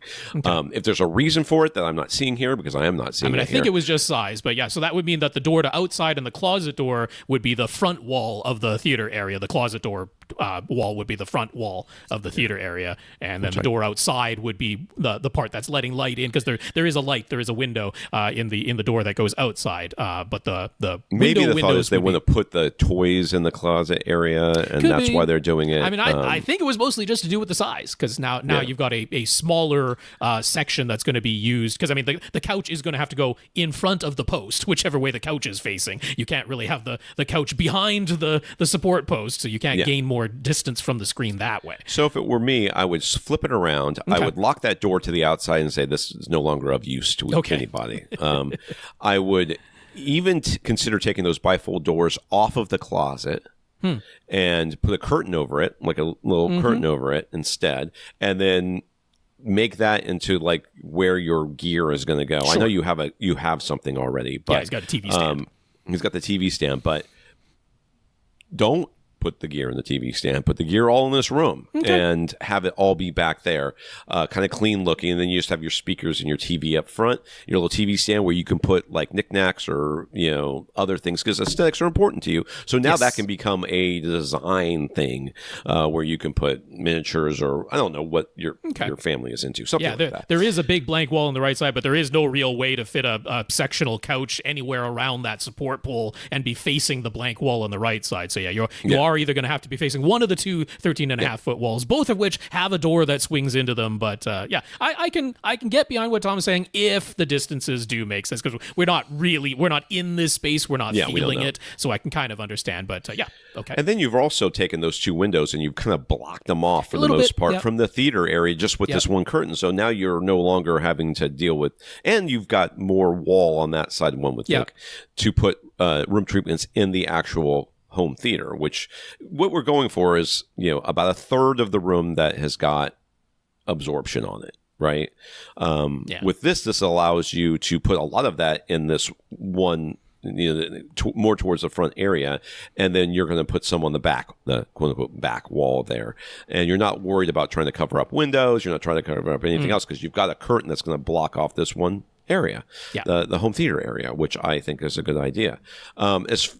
So as wrote he's like, what company should he go with, and how does he go about doing this? Rob's going to talk to you about the company that you're going to go with. You're going to have to decide from your budget whether or not you're going to want them to finish the treatments for you, or if you're going to assemble them yourself. I went for the lowest price you can possibly do, which either way, I'm going to suggest you go to Acoustimac. I think they're the best deal going. To save money, you can get their DIY kits. Now, the DIY kits truly include everything you need. It includes the insulation already in the correct size. It includes the frame. It includes a back if you want it. I would suggest getting it without the back, because you actually want the air to be able to go all the way through. You don't want a solid back on your panels. I would go for the 4-inch thickness. I wouldn't go any thinner than that. And in your case, what I would suggest is, like you could do something that's close to the corners. You got doors to deal with, but you could still go like, close to the corners of this room, not necessarily straddling, but something like that. So I think 5 panels that are going across the front wall. So you basically have a panel behind your left, center, and right speakers, and then something that's getting towards the corners. Maybe that's even on the sides towards the corners. But you have 5 panels doing that, and then 1 or 2 panels on each side wall. And I don't think you need to do more than that. Furthermore, since you're going to have some heavy drapes that are doing some light blocking and visually cutting this room in half, and then you've already got full carpet, I might suggest that you go with the suede fabric for the 3 panels that are covering your front wall, because the panels that are covering your front wall don't really need to absorb more treble in this room. You're already going to be having the treble a little bit uneven and knocked down because this room is fully carpeted and then heavy draped, which is only affecting the high treble. If you put some suede covers on the 3 panels that go on your front wall, you're going to be able to do that SBIR, get the back wave that's coming from your front speakers at the lower frequencies. You're going to be able to absorb that while keeping a little bit more of the high frequency energy, the suede suede fabric does a really good job of that without needing scatter plates or diffusers or anything like that. And the price doesn't change when you choose the suede option. So I think that's really good. If you spend about $30 more per panel, you can have them fully finished and shipped to you by Acoustimax. So it just increases the price that little bit. But if we're looking to save as much money and we're trying to fit everything in the $5,000 budget, you can save money by doing the DIY. Yeah, and as far as the any panels that you may or may not want to put into the play area, which I think is not necessarily a bad idea. In the theater area, I like Rob's idea of basically just picking one of the suede colors that are going to match whatever aesthetic you want. I saw somebody recently on the Facebook group, he had ordered a bunch of panels from, or maybe he had gotten them used or something, but they were black. And his wife was super upset with him because, the rest of the area is not black. Yeah. And he has to take the panels down whenever he's not in the room, because it's like a living room area. Yeah. So he has them like just propped up against the back of the couch, which of course is on the back wall or side wall or something, maybe both, that sort of thing. I'm like, why didn't you just spend the extra money, get the panels that are the color of the walls already? Yes.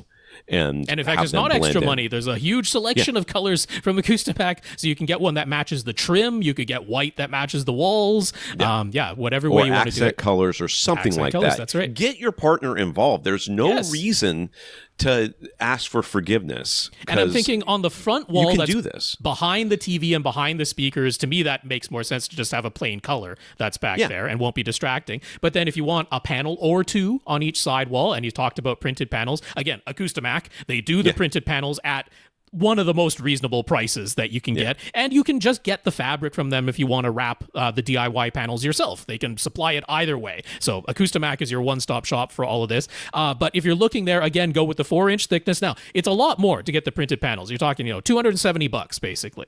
But that's with all the printing done for you. So if you get two of them, then, you're basically spending around $1,000 total for all the panels you're going to need for this room. If you're getting 4 printed panels, then you're upwards of $1,500. At that point. So that just budget-wise, that's what I want you to be in for. But you can take those printed panels, and if you put the printed ones, like in that, or a couple of them in that play area, then suddenly you don't have to. It doesn't have to be movie themed. Right? Yeah. It can be anything on there. Yeah. You could put anything that your wife or your kids or whatever might want to put on there in order to liven up that space. So it's not just, there's a Jaws, a print of Jaws or Minority Report or something like that, like everybody, Star Trek, like everybody does. Put something fun in there. Put, Bluey or, whatever. Miss Frazzle or Frizzle or whatever her name is, whatever. So, do whatever that you want in there. And that might soften the blow of how much money you're spending. So the chances of putting 2 subs in this room are rather slim. He'd like to focus on getting one very good sub that's appropriately sized for the space, and he'd like to save on floor space. So he quickly contacted SVS support, and they recommended a PC2000 Pro cylinder sub to him. Would we agree with that choice? In this room, that it would be appropriate. It would be very appropriate, yes. Be a very appropriate one. And floor space-wise, it's very good. Yeah. What about either the HSU VTF2 Mark V or the VTF TN1? TN1 is unnecessary in this room size. Right. VTF2 Mark V would be fine as a choice, but that is not a small footprint. That's a big honking box. So I would take the PC2000 Pro cylinder over either of those. And what about the RSL Speedwoofer 10S Mark II? Would that be large enough for his room at basically 2,000 cubic feet? And since we're ignoring the visual separation of the curtain that will go behind the column and the couch, no, it's not quite big enough, I don't think. I mean, it would be okay. You might, with just one of them in the room, you might struggle a little bit if you want full reference volume. I'm kind of doubting you honestly do with 2 kids under 5 years old in the house most of the time. But a pair of them... They're not always in the house. You got to keep in mind they're not always in the room. a pair of Speedwoofer 10S Mark II is the same price as a PC2000 Pro cylinder. So you could have dual subs for the same price in here. 2,000 cubic feet, that's not beyond the capabilities of a 10S Mark II. One of them alone might struggle for full reference volume. So if you were going to... I would put it this way. If you're going to get the Speedwoofer 10S Mark II, get a pair of them, because if you're willing to get the PC2000 Pro cylinder anyway, you're not spending any more to get 2 of the Speedwoofer 10S Mark II. So... Okay, I don't want to get ahead of myself because I'm sure this is going to come up. But let's talk speakers. Looking around on his own and keeping in mind the aesthetics that are important, he's considered the Paradigm Premier, V2, the KEF-Q series, or the Ascend Sierra series. He's thinking bookshelf speakers up front would be sufficient. Yes? Yeah. So what we would recommend to him, he's open to other brands as well. I like all those. I feel like you can maybe... The KEF-Q series is probably the most reasonably priced of the three that you recommended. Yeah, I mean, I'd be wholly on board with going KEF-Q series. I would have zero qualms with that. The bookshelves all around are good for that. Yeah. Yeah. Oh yeah, bookshelves all around are totally fine in this room size and seating distance. Because this is fully enclosed. This isn't one of the ones where it's open to the rest of the house and we're a little bit worried about the upper base, lower mid range. It's like no, 2,000 cubic feet. Capable bookshelf speakers are going to be totally fine in this room size. The Ascend Sierra series, if we are including the Agruma treatments in this budget, it's just not going to happen. They're going to be too expensive. If the room treatments are a completely separate budget, then it might just squeak in there, but that's going to be a challenge. Same actually for the Paradigm Premier V2 series. Those aren't inexpensive speakers. So out of the three that you mentioned, the KEF-Q series gets my biggest thumbs up for sure. And honestly, if you just wanted to stop there, I'd have no problem with that. I think it's totally appropriate. I will just mention some alternatives. You are already very much considering an SVS sub. I wouldn't look past the SVS Prime series speakers if you like black. I don't know. All of the ones he mentioned are available in like wood grain finishes, and I'm wondering if that's part of it. But if you were just like, you want a very nice quality gloss black, then you could certainly get that from the SVS Prime series, and the price point makes a lot of sense, and the capabilities of those speakers would be great in this room.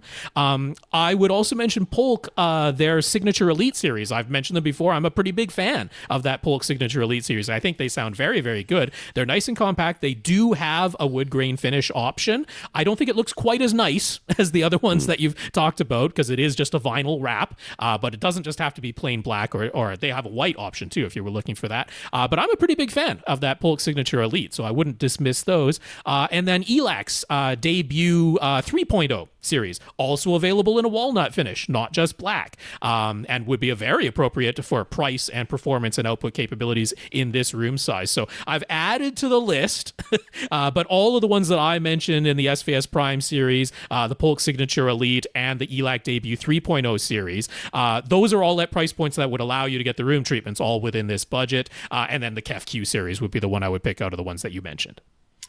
So lastly, he asked which AV receiver to power it all. Obviously, we're going to recommend, because we've only been recommending recently Denon's or Onkyo, so it's going to be one of those. And I think you're a perfect contender here for Onkyo's RZ30. Because you are stopping at 5 speakers, but this one can process up to 9, but you can do that Dolby Atmos height virtualization and get a very good effect. This doesn't go up to 11 speakers, but I don't foresee where you're ever going to want an 11 speaker setup in this room. It doesn't really make sense. And then price-wise, if you're shopping at accessories for less, you can get that RZ30 for $750 right now, which is just unbeatable for the features that you're getting for that amount of money. Then it comes with Dirac Live room correction already built in, doesn't cost any extra. If you want to pay extra to get up to Dirac Live bass control, you can, but it doesn't make any sense to do that unless you have at least 2 subwoofers attached to it. Speaking of subs, where are we placing subs in here, Rob? I'm not sure. I'm assuming it's going to be standing in a corner somewhere or along the side wall. Yeah, so I do like the SVS cylinder sub in here. I think that's a good choice. If you can look at the RSL, and this would be a good time to build a box.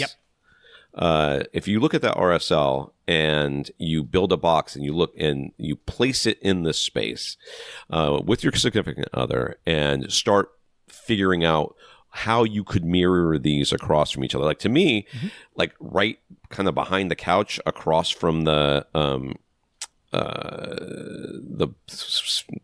pole or whatever would be pretty much perfect placement, but I don't know how that's going to work as far as walking and all of that. If you're getting the single cylinder sub, I'm almost thinking probably going in the front left corner.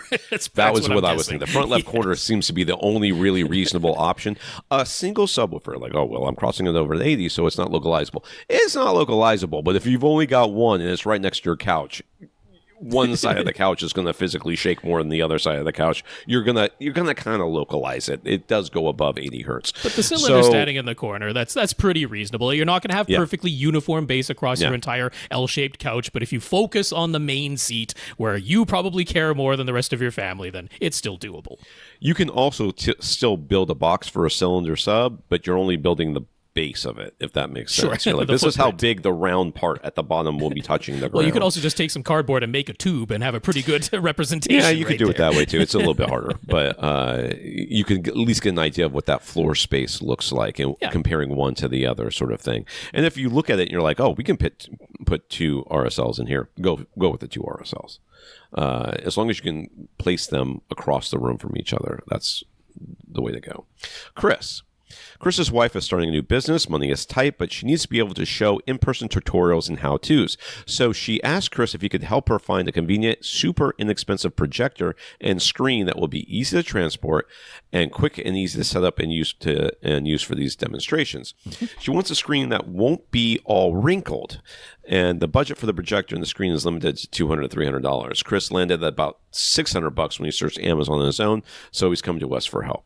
He does have an old BenQ HD 2050 that he could give her. It definitely needs a new lamp, though. And worse than that, it has some visible dust blobs, and he isn't sure exactly where those are in the light path. He did try using some compressed air at one point, but that only made things worse. Yes. That was a mistake. And I'm like, tugging at the collar on this one. And there's also the likelihood this projector and screen will get used outdoors at some point. So, should he try to make the BenQ HD 2050 work for this application? Would getting a new lamp at a cost of $140 for my projector lamps be worth it? Also, would it be okay to leave the projector in a hot car sometimes? What about transporting it? He has the original box, but would they need a special case? And can the HD 2050 survive being used outdoors sometimes? Okay. Anything can survive anything. If you only do it for a little while, right? Like, I cook, and sometimes I stick my fingers in, frying oil right, yes, really quickly, and I am fine. My fingers do not burn. Does that mean that you can just stick your hand in the fryer and be okay? Absolutely not. There is nothing about this application where the BenQ HD 2050 is appropriate. No. It doesn't transport well. It's not going to do well in a hot car. $140, you can get a cheap projector off of Amazon that would be better for this application for about that, I would think. So, it's not going to be great, but guess what? It's going to work. So, and you're going to be able to throw it away if it doesn't. So, and not feel like you wasted your money. There's no way I would use this BenQ. No, once you get the lamp, and I wouldn't go for the mega cheap, like, $80 lamps that you can find in some places. I'm like, that's just going to explode. So I would stick with something reputable like my projector lamps. So once you spent that money on there, and then, like, I don't know, these dust blobs sound like they're visible, and getting that actually fixed might not be a very cheap venture. That might be quite an expensive thing to actually get that fixed. So all in all, I don't like the idea of using your HD 2050. I mean, I understand and appreciate thinking, I do own a projector. Could I repurpose it here? But I don't think it's the right solution. Yeah. Do not use this. So, if not the BenQ HD 2050, which projector would we recommend? Like I said, in these, I have been around consultants that come in with projectors and screens and stuff like that. You know what they don't do? When your consultant comes in with the projector and the screen to show you something, you know what no one does is dim the lights. This is the little bit of a problem here, but I mean, we're dealing with this price point, so what are you going to do? So the thing here is, when you go and do these presentations to people, it is never going to be what you want it to be. It's never going to look as good as you want it to look. So with the price point of this magnitude, of this, how small this is, what are your options? Yeah. And, you need something that's going to get fairly bright, but that is going to limit how big of a screen you can put it on. Plus, you're trying to transport a screen. You're not taking a full-size screen with you. You're just not. So I would almost be thinking, these little itty-bitty laser projectors that promise insane light outputs, but only at very small sizes. Yeah. Honestly, like the first one that came to mind were like some of the Anchor ones, but they're well above this price point. Next ones would be X-Jimmy's Mogo projectors, which are pretty nice and bright, but even those are above this price point. X-Jimmy does list refurbished that would fit in here, but all of them are sold out and out of stock right now. So that means I landed at TCL's C1. It's not the brightest thing in the world, but if you're being very reasonable with the size, if you are indoors and you are able to dim the lights, it's actually pretty darn decent. What I really like about this thing is it's built like a little tank. It is very much appropriate. It is super easy to set up. It does automatic focus and automatic keystone, so you can't get any easier than that for automatic setup. And then I actually vastly prefer the little base that they put on this thing because it allows you to like variably angle it. It's nice, solid, sturdy little base. A lot of the other ones just have a kickstand, which is kind of wobbly, especially if you're ever thinking of an outdoor setup. This has a proper swivel tilt base with some heft to it. A fully sealed light path, LED light source that unless you do something crazy, there should never ever be any dust blobs that get into this thing. It is not water rated, but it is dust rated. So as long as you're not showing it outside when it's raining, you should be okay. $250 is the going price, so it fits the budget. And actually, it was on sale for $200 when I emailed Chris about it. So I'm kind of hoping he took advantage of that because I can't think of anything better than the C1 from TCL for this. It's better than your HT 2050 for this application. Yeah. So which screen does he want here? And so I didn't know fully about size. I mean, I'm pointing to one that I know of, which is VVOR's, but the smallest it comes in is 80 inches, which is actually totally fine for the C1. I wouldn't go above 100 inches with the TCL C1. 80 inches might be a bit larger than you were looking for, though, but that's $50. Yeah, I think so. 80 inches is $50. Now, what I like here is that this is outdoor rated. It's wrinkle resistant. It comes with a carrying case. It is quite simple and easy to set up on just two flat feet pulls that go up, and then the screen goes in between them. It's it's very reasonable for $50. But yeah, if you want something that's even cheaper or not cheaper but smaller than that, then you're kind of going to like a slideshow projector screen, right? So which should be available. But I pointed to the VVOR. If 80 inches is small enough, then I like that one. Yeah, I wonder how small they're going to go. So outside the box here, what. Doing presentations for, I would have lots of questions, I guess, about. I mean, you don't have to fill that screen with the C1. You don't have to fill the screen. Yeah, but carrying around an 80-inch screen is just. I mean, it's just fabric and a couple of legs, Tom. I understand, but it's still a lot of setup, and that's a pretty big space to fill. You know what I mean? I mean, you need you couldn't do this in a small. Like a small office. You're in somebody's small office. I mean, you could. Now, 80-inch screen is a lot. I've been in many people's offices where their offices are full of boxes and everything else, and they just they don't even you wouldn't even have a wall to project on, right? Which is the other option. You can always just project on a white wall. That'll work. Yeah, I don't know. I don't know how I feel. I like, are you often presenting to like on a boardroom with a large number of people and on a thing, or is it mostly 2 or 3 people? Right. In which case, why not just get a nice big laptop? Where you can just. You know what I mean? It'd be something you'd be using for the business anyways. I mean, mainly because even the worst laptops cost about $4,000 these days. But... Well, what I'm saying is that people are. This is a solution for just doing presentations. The laptop would be a solution for the entire business. You know what I mean? You can spend a lot more money on it because of that.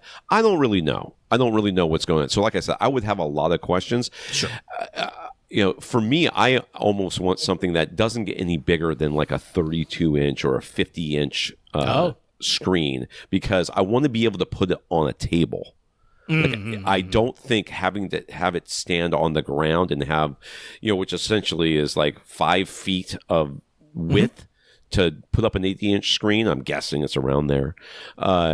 I don't know how reasonable that is to expect to have access to in every single situation. Fair. So I don't know that we have a good solution, because I don't know that we have all the information that we need, and I don't know that this is a reasonable budget for what you're going with. The TCL I got no problems with that.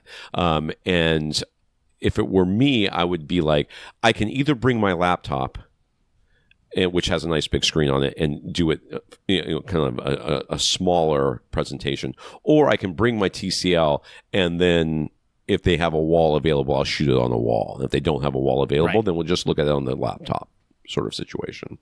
So I don't know. I'm curious to see how this kind of shakes out, because I don't know that we've got all the information to give us and the budget to give you a really good recommendation for this. Dazz. First up, Dazz made it to the 7:30 a.m. IMAX 70mm showing of The Odyssey that he had booked weeks ago after discovering how it was nearly sold out for all showings back when it debuted. He dragged his kids, who keep vampiric hours and literally hadn't slept all night, and he managed to watch the entire thing without needing a restroom break. I did leave Spider-Man, by the way. Okay. And go to the bathroom when I watched it. It was right when his power started kicking, and I was like, oh, he's just going to cocoon himself or some crap. And he did, and I left. So anyways, so achievement unlocked, he says. He still prefers the seats in the Dolby Cinemas, but thanks to him having dropped some weight over the past few months, sitting for 3 hours in IMAX wasn't too bad for him this time. Congrats. He enjoyed Nolan's interpretation. He hasn't read The Odyssey himself since high school, but a couple of his kids has read it as well, and so it was fun to compare and contrast after seeing the film. He can recommend it, and he looks forward to adding it to his collection, since it can definitely serve as a home theater showcase. Yes. That's not unexpected. Not a showcase for being able to hear people say things, I'm sure, but for things blowing up, I'm sure fine. He wanted to ask, do we have a list of movies where we actually think the Blu-ray or DVD version is superior to the Ultra HD Blu-ray release? He can think of Edge of Tomorrow, where the bass is nerfed in the 4K release compared to the Blu-ray. Several of James Cameron movies where the 4K versions have had so much digital noise reduction applied that everyone looks like wax figures. Star Wars and E.T. for the obvious content edits. Any others where we would say it was better to avoid the 4K version, or where the older Blu-ray or DVD is a collectible? So I have DVD. I used to have. I don't think I'd still have them. The DVD releases of Star Wars, like when they. I have that. I don't know if I still have the original versions, but I have the first time they digitally added stuff to it, which was very subtle and or maybe not even subtle, but very sparse in comparison to what they did later. Enhanced editions. Yeah, I also have. I know I have it on VHS as well. That may be the originals. Thor Ragnarok is a clear, don't get the 4K Ultra HD version because the bass is nerfed. Yep. But what else you got, Rob?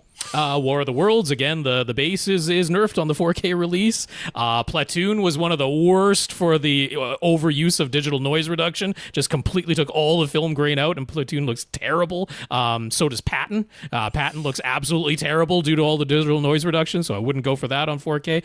Pan's Labyrinth, mainly as the collector's edition thing, because there's you don't get any of the special features, and there's oodles of special features on the Blu-ray release. Pirates of the Caribbean is another one where the digital noise reduction went way overboard. Hunger Games, I would say, because the Blu-rays have the IMAX aspect ratio scenes, and the 4Ks are just 2.35 to 1 the whole way through, and they don't give you the IMAX switching. And then Lord of the Rings, just for the collector's editions, again, you get those box sets that have way more special features and stuff in them than the 4K releases had. That's my list. All right.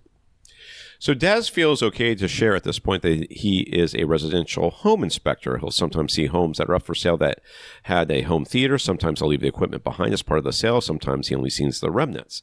He shared a couple of examples where the photos were publicly available to anyone to see, like Zillow.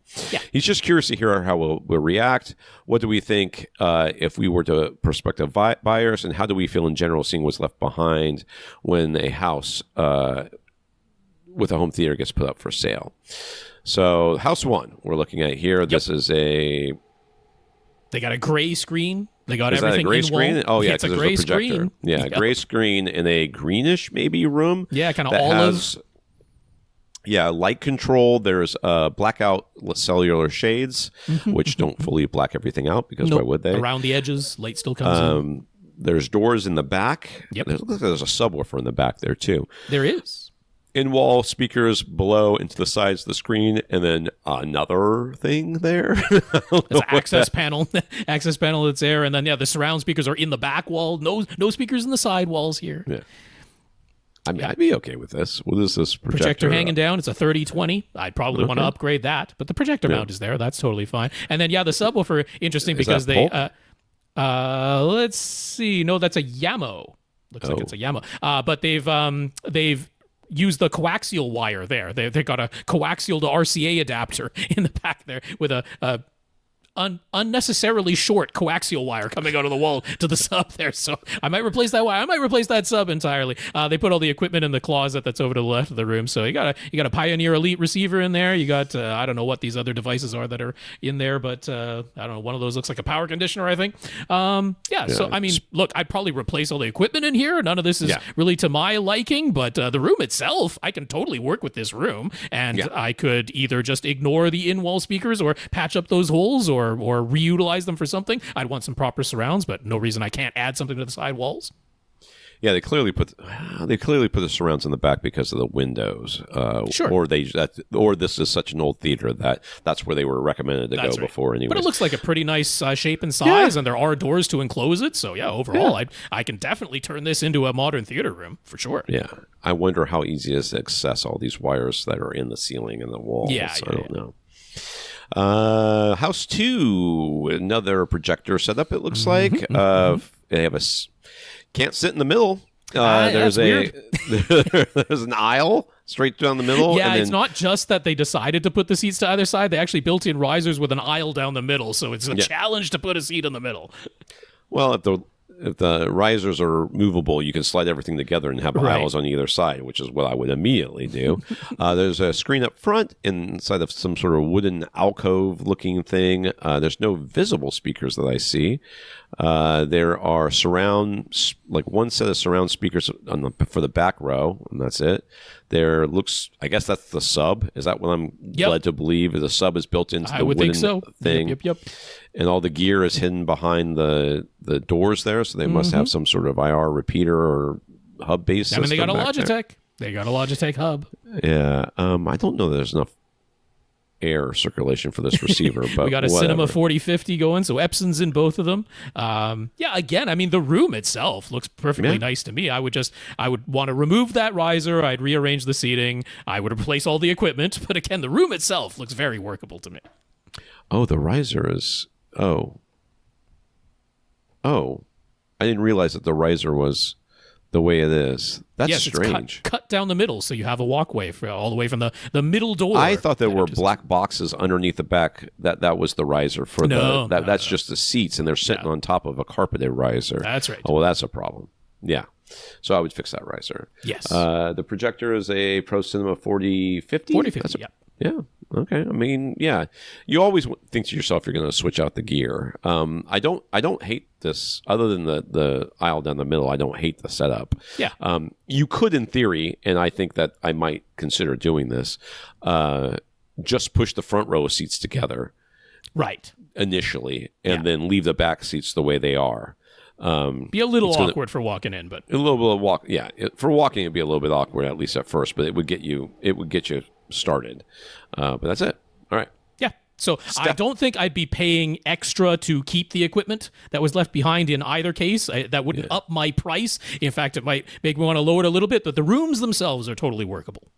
It does look like these are printed panels in this room. Yeah. On the side walls, which, hey, that's something. Yeah. Stefan in Belgium. Stefan received the Samsung HWB750F soundbar that we recommended for his daughter. It's in that stupid L-shaped box there. He managed to find it for a bargain price, only €169, so no complaints there, and it should nicely pair with the 55-inch LG C6 OLED they gave her. Nice. Mm-hmm. It will all get installed next month, but so he'll let us know the results. Back to his own setup. He appreciated us talking through his AV receiver options and trying to save him money by saying that the Denon X3800H ultimately makes most sense for him, more than the 4800H, that with there being about a €700 difference in price between them.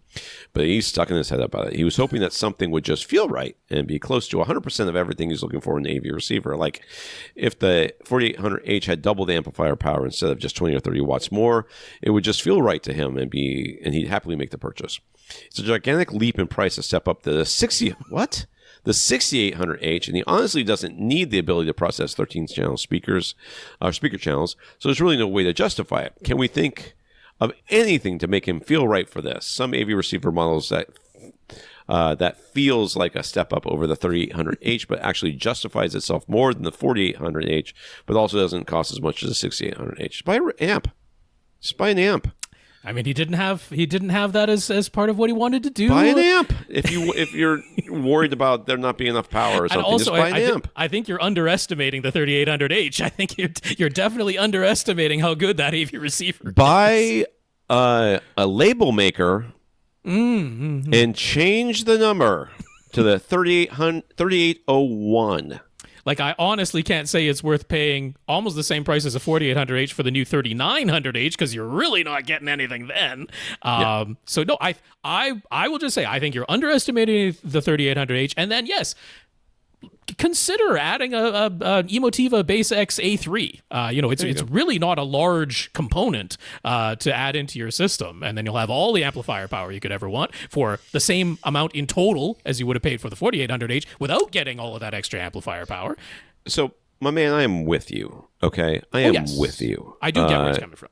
Let me do an analogy here. So in cycling right now, cycling is all about fads, and right now the fad is to wax your chain. Instead of using oil or a lubricant, you put wax on your chain, which is something that we used to do 20 years ago. People would boil paraffin wax, regular wax.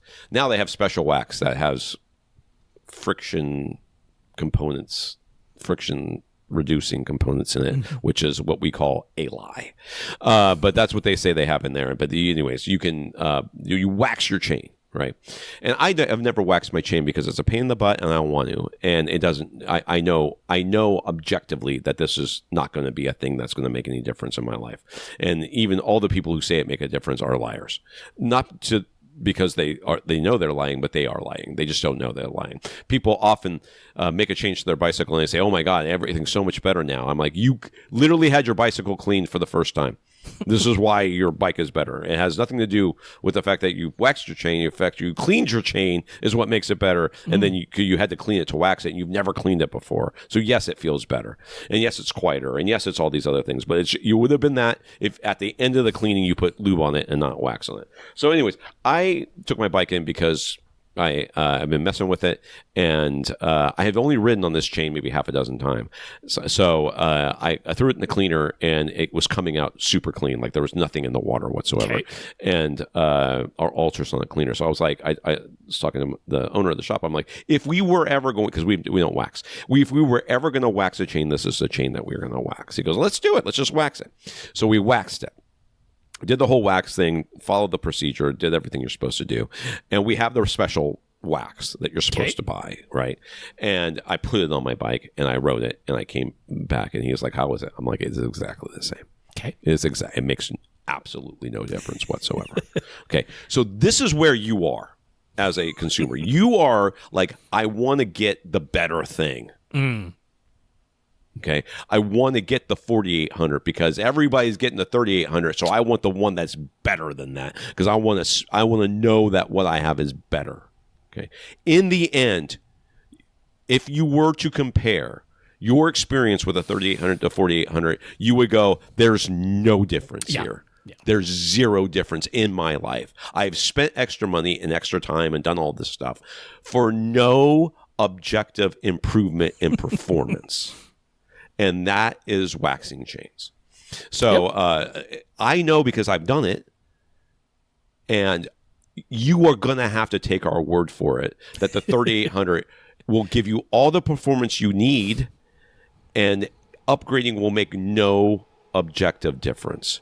Subjectively, you may feel better about your purchase, but how much is it worth 700 euros to you to feel better about your purchase? Yep. But objectively know that Tom and Rob are back in the back of your head going, it sounds exactly the same, my man. It sounds exactly the same. If you end up buying a 4800H, I'm not going to be like, oh, you got a bad receiver. Like, no, it's a very, very good receiver. But no, genuinely, I think you're underestimating the 3800H. Just because it is a popular receiver doesn't mean that it is somehow a worse receiver. Sometimes popular things are popular because they're good and a really good value. Sometimes that's the reason they're popular. And that's the case here. All right, we'll do... This is long. Yes, we should at least do Alan's. I definitely want to answer Alan's. Let's do Alan's, and then we'll be done. Okay. Alan wants to get some new seats for his home theater, but he's got some particular caveats that he's having trouble satisfying from when he's been able to find on his own, both online and in person at some local furniture stores. He wants recliners. He knows I don't like necessarily to recommend typical home theater recliners, but he wants 3 seats. He wants all of them to recline, and he wants cup holders. The 3 seats need to be 108 inches wide, total width or narrower. So 108 or less. The 3 seats altogether cannot exceed that width or they will not fit. He would strongly prefer that the seats not be leather, and boy, oh boy, that has proven to be a challenge. Yeah. How do you feel about pleather? Because that's a lot easier. He does not want an armrest and a cup holder in between every seat. He and his wife want there to be at least a love seat, or it could be like a regular couch shape, but they want armrests with cup holders that can flip down to be out or up or whatever, out of the way when they want to snuggle, but still be available. He wants an armrest and a cup holder. He doesn't need any bells and whistles. Well, you may not need them, but you're probably going to get them. Lighting, USB ports, heating, power recline, none of that matters to him, but all 3 seats need to recline. He's quite tall, and he wants support for the back of his head. He found one option from the theater seat store. I'm going to look at it right now. Mm-hmm. Okay, yeah, that's an option. He's okay with a $3,000 price for the 3-seat configuration, but it only comes in leather. He's not familiar with a theater seat store as a vendor, so he's hoping we can offer some suggestions and advice. I keep recommending this, and I cannot stress it enough. The people who are selling you couches don't know how their couches work. Especially they rarely understand that you can mix and match pieces. Like they see what you see on the floor and say, this is how it comes. Right. But you can look often at the back of the little the placard that they have up there and look at the back of it and say, well, can I put this piece, and this piece together? And they'll say no. And you're like, are you sure? Because it seems like you can. Well, let me look. And they'll look and they'll be, well, I guess technically you can do that. There is your solution to this. It could be. I mean, not, you have to be quite careful because there's a lot of sectionals that they don't offer an armless that reclines, which might be a necessity here, or the recline like controls or mechanism is something where it might be difficult if you got like one with a left arm, one with a right arm, and then a second one with a right arm, and you're going to make the love seat plus one more type of configuration where sometimes the controls or the release for the reclining mechanism is like it is a lever or it is a pull, and so you can't really have that second right arm chair beside it without interfering with that. So you have to be quite careful with putting together that configuration from like a sectional option. So that could take some looking around for sure. The one that you link to, first of all, I'll just say Theater Seat Store, perfectly great place to buy seats from. I don't have any problems with them as a retailer, so nothing to be worried about if you were to order from them. This does, the one that he linked to, seem to have everything that you're looking for feature-wise, other than it's only available in leather. So if it's really the only one that matches exactly the style that you're looking for, then, I don't know, put your own seat cover over it so that you're not physically sitting on the leather, because I mean you can get seat covers. You could get seat covers made that would be a material instead of leather. You could do that. In my last home theater, we had a sectional that we put together with an arm on either end that had, I don't remember if it had cup holders or not, but there was an option. We chose not to, I think, because cup holders become gross very quickly. And power recline on both the end seats, and then the middle seat had, and these were oversized seats. They were much wider than normal seats. We could fit all 5 people on the couch if we squeezed in there. And the middle seat had manual recline because it didn't have a power option. Okay. And we put that together with with a from a sectional thing, and it was fabric, and it was no problem. We got a local place, and it was very comfortable. No one ever sat dead center unless I was by myself because of how the couch, we kind of sat next to each other the entire time. What I'm going to say here is you would be better off finding something like that where you had cup holders way at the ends and nothing in the middle. No arms in the middle anywhere, so that it just looks like a big couch. And then buy one of those things that sits on the couch as a cup holder. You know what I'm saying? It's like a removable thing that just sits there, sort of like a center console in your car, that instead of flipping up and coming and going back into the couch somehow, you just buy that thing. And then sit it on the cushion and it becomes your cup holder, rather than trying to find, because then you'll definitely find 3 seats that will recline. Like there's armless recliner things. Yeah. That you can make 3 or 4 seats in a couch that will all recline. You could put them all together and then just have this thing that you can move around and add, or maybe you buy 2 of them, however you want to do it. But that's what I would suggest. So go. I have a recommendation. I have a recommendation that might be exactly what you were looking for, because the ones he linked to were in black. So the ones that HT Market has, which I recommend HT Market and their HT design seats all the time, that most of them, almost all of them, are leather, but they have one model, the Addison, that is available in a microfiber finish instead of a leather finish.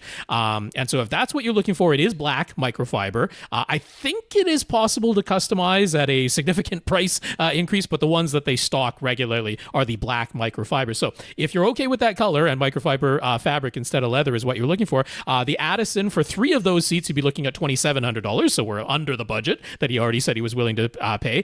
The seat backs are 44 inches high. I don't know if that's tall enough. These are not gigantic seats. These are a little bit on the smaller side because the 3 of them across in the love seat configuration. So this is one love seat plus another seat with either a right arm or a left arm. You can do right arm facing or left arm facing. You have that choice. But it's only 88 inches across when you do that. So these are not gigantically wide seats, right? These are about, 20, 21 inch wide seats that we're talking about here. So they're not the, really sizable 24 inch or 26 inch width seats. So that's something to be aware of depending on what size of bodies that you're trying to put in here. But it is an option there. Now, one thing with that little bit narrower width is that you might actually have the option of going with a 4-seat couch, no arms in between. Because with the love seat plus 1, you do actually have an armrest and a cup holder for each and every seat. You don't have ones in between on the love seat by default, but you do have an armrest and a cup holder for each and every seat.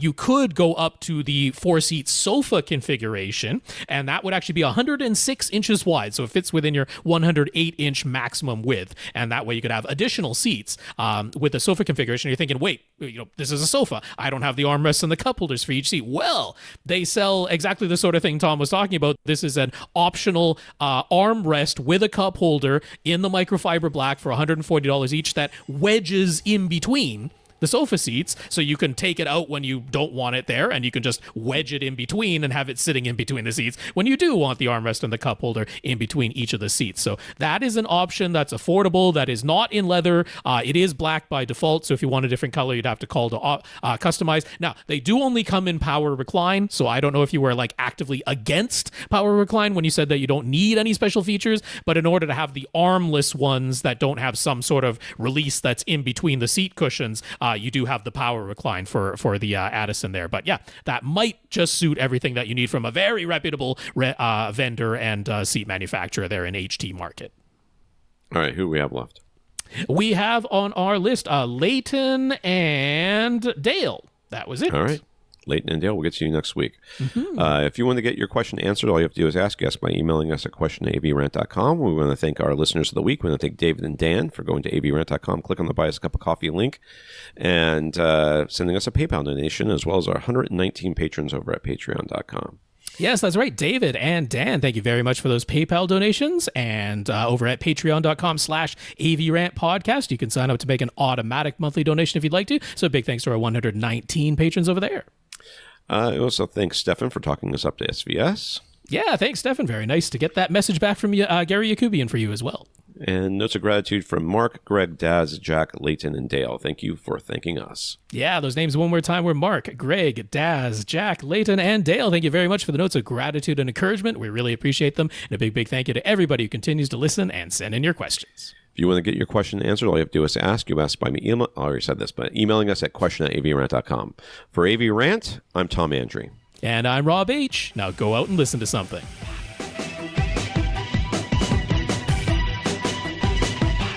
Want your question answered? Send it to question@avrant.com.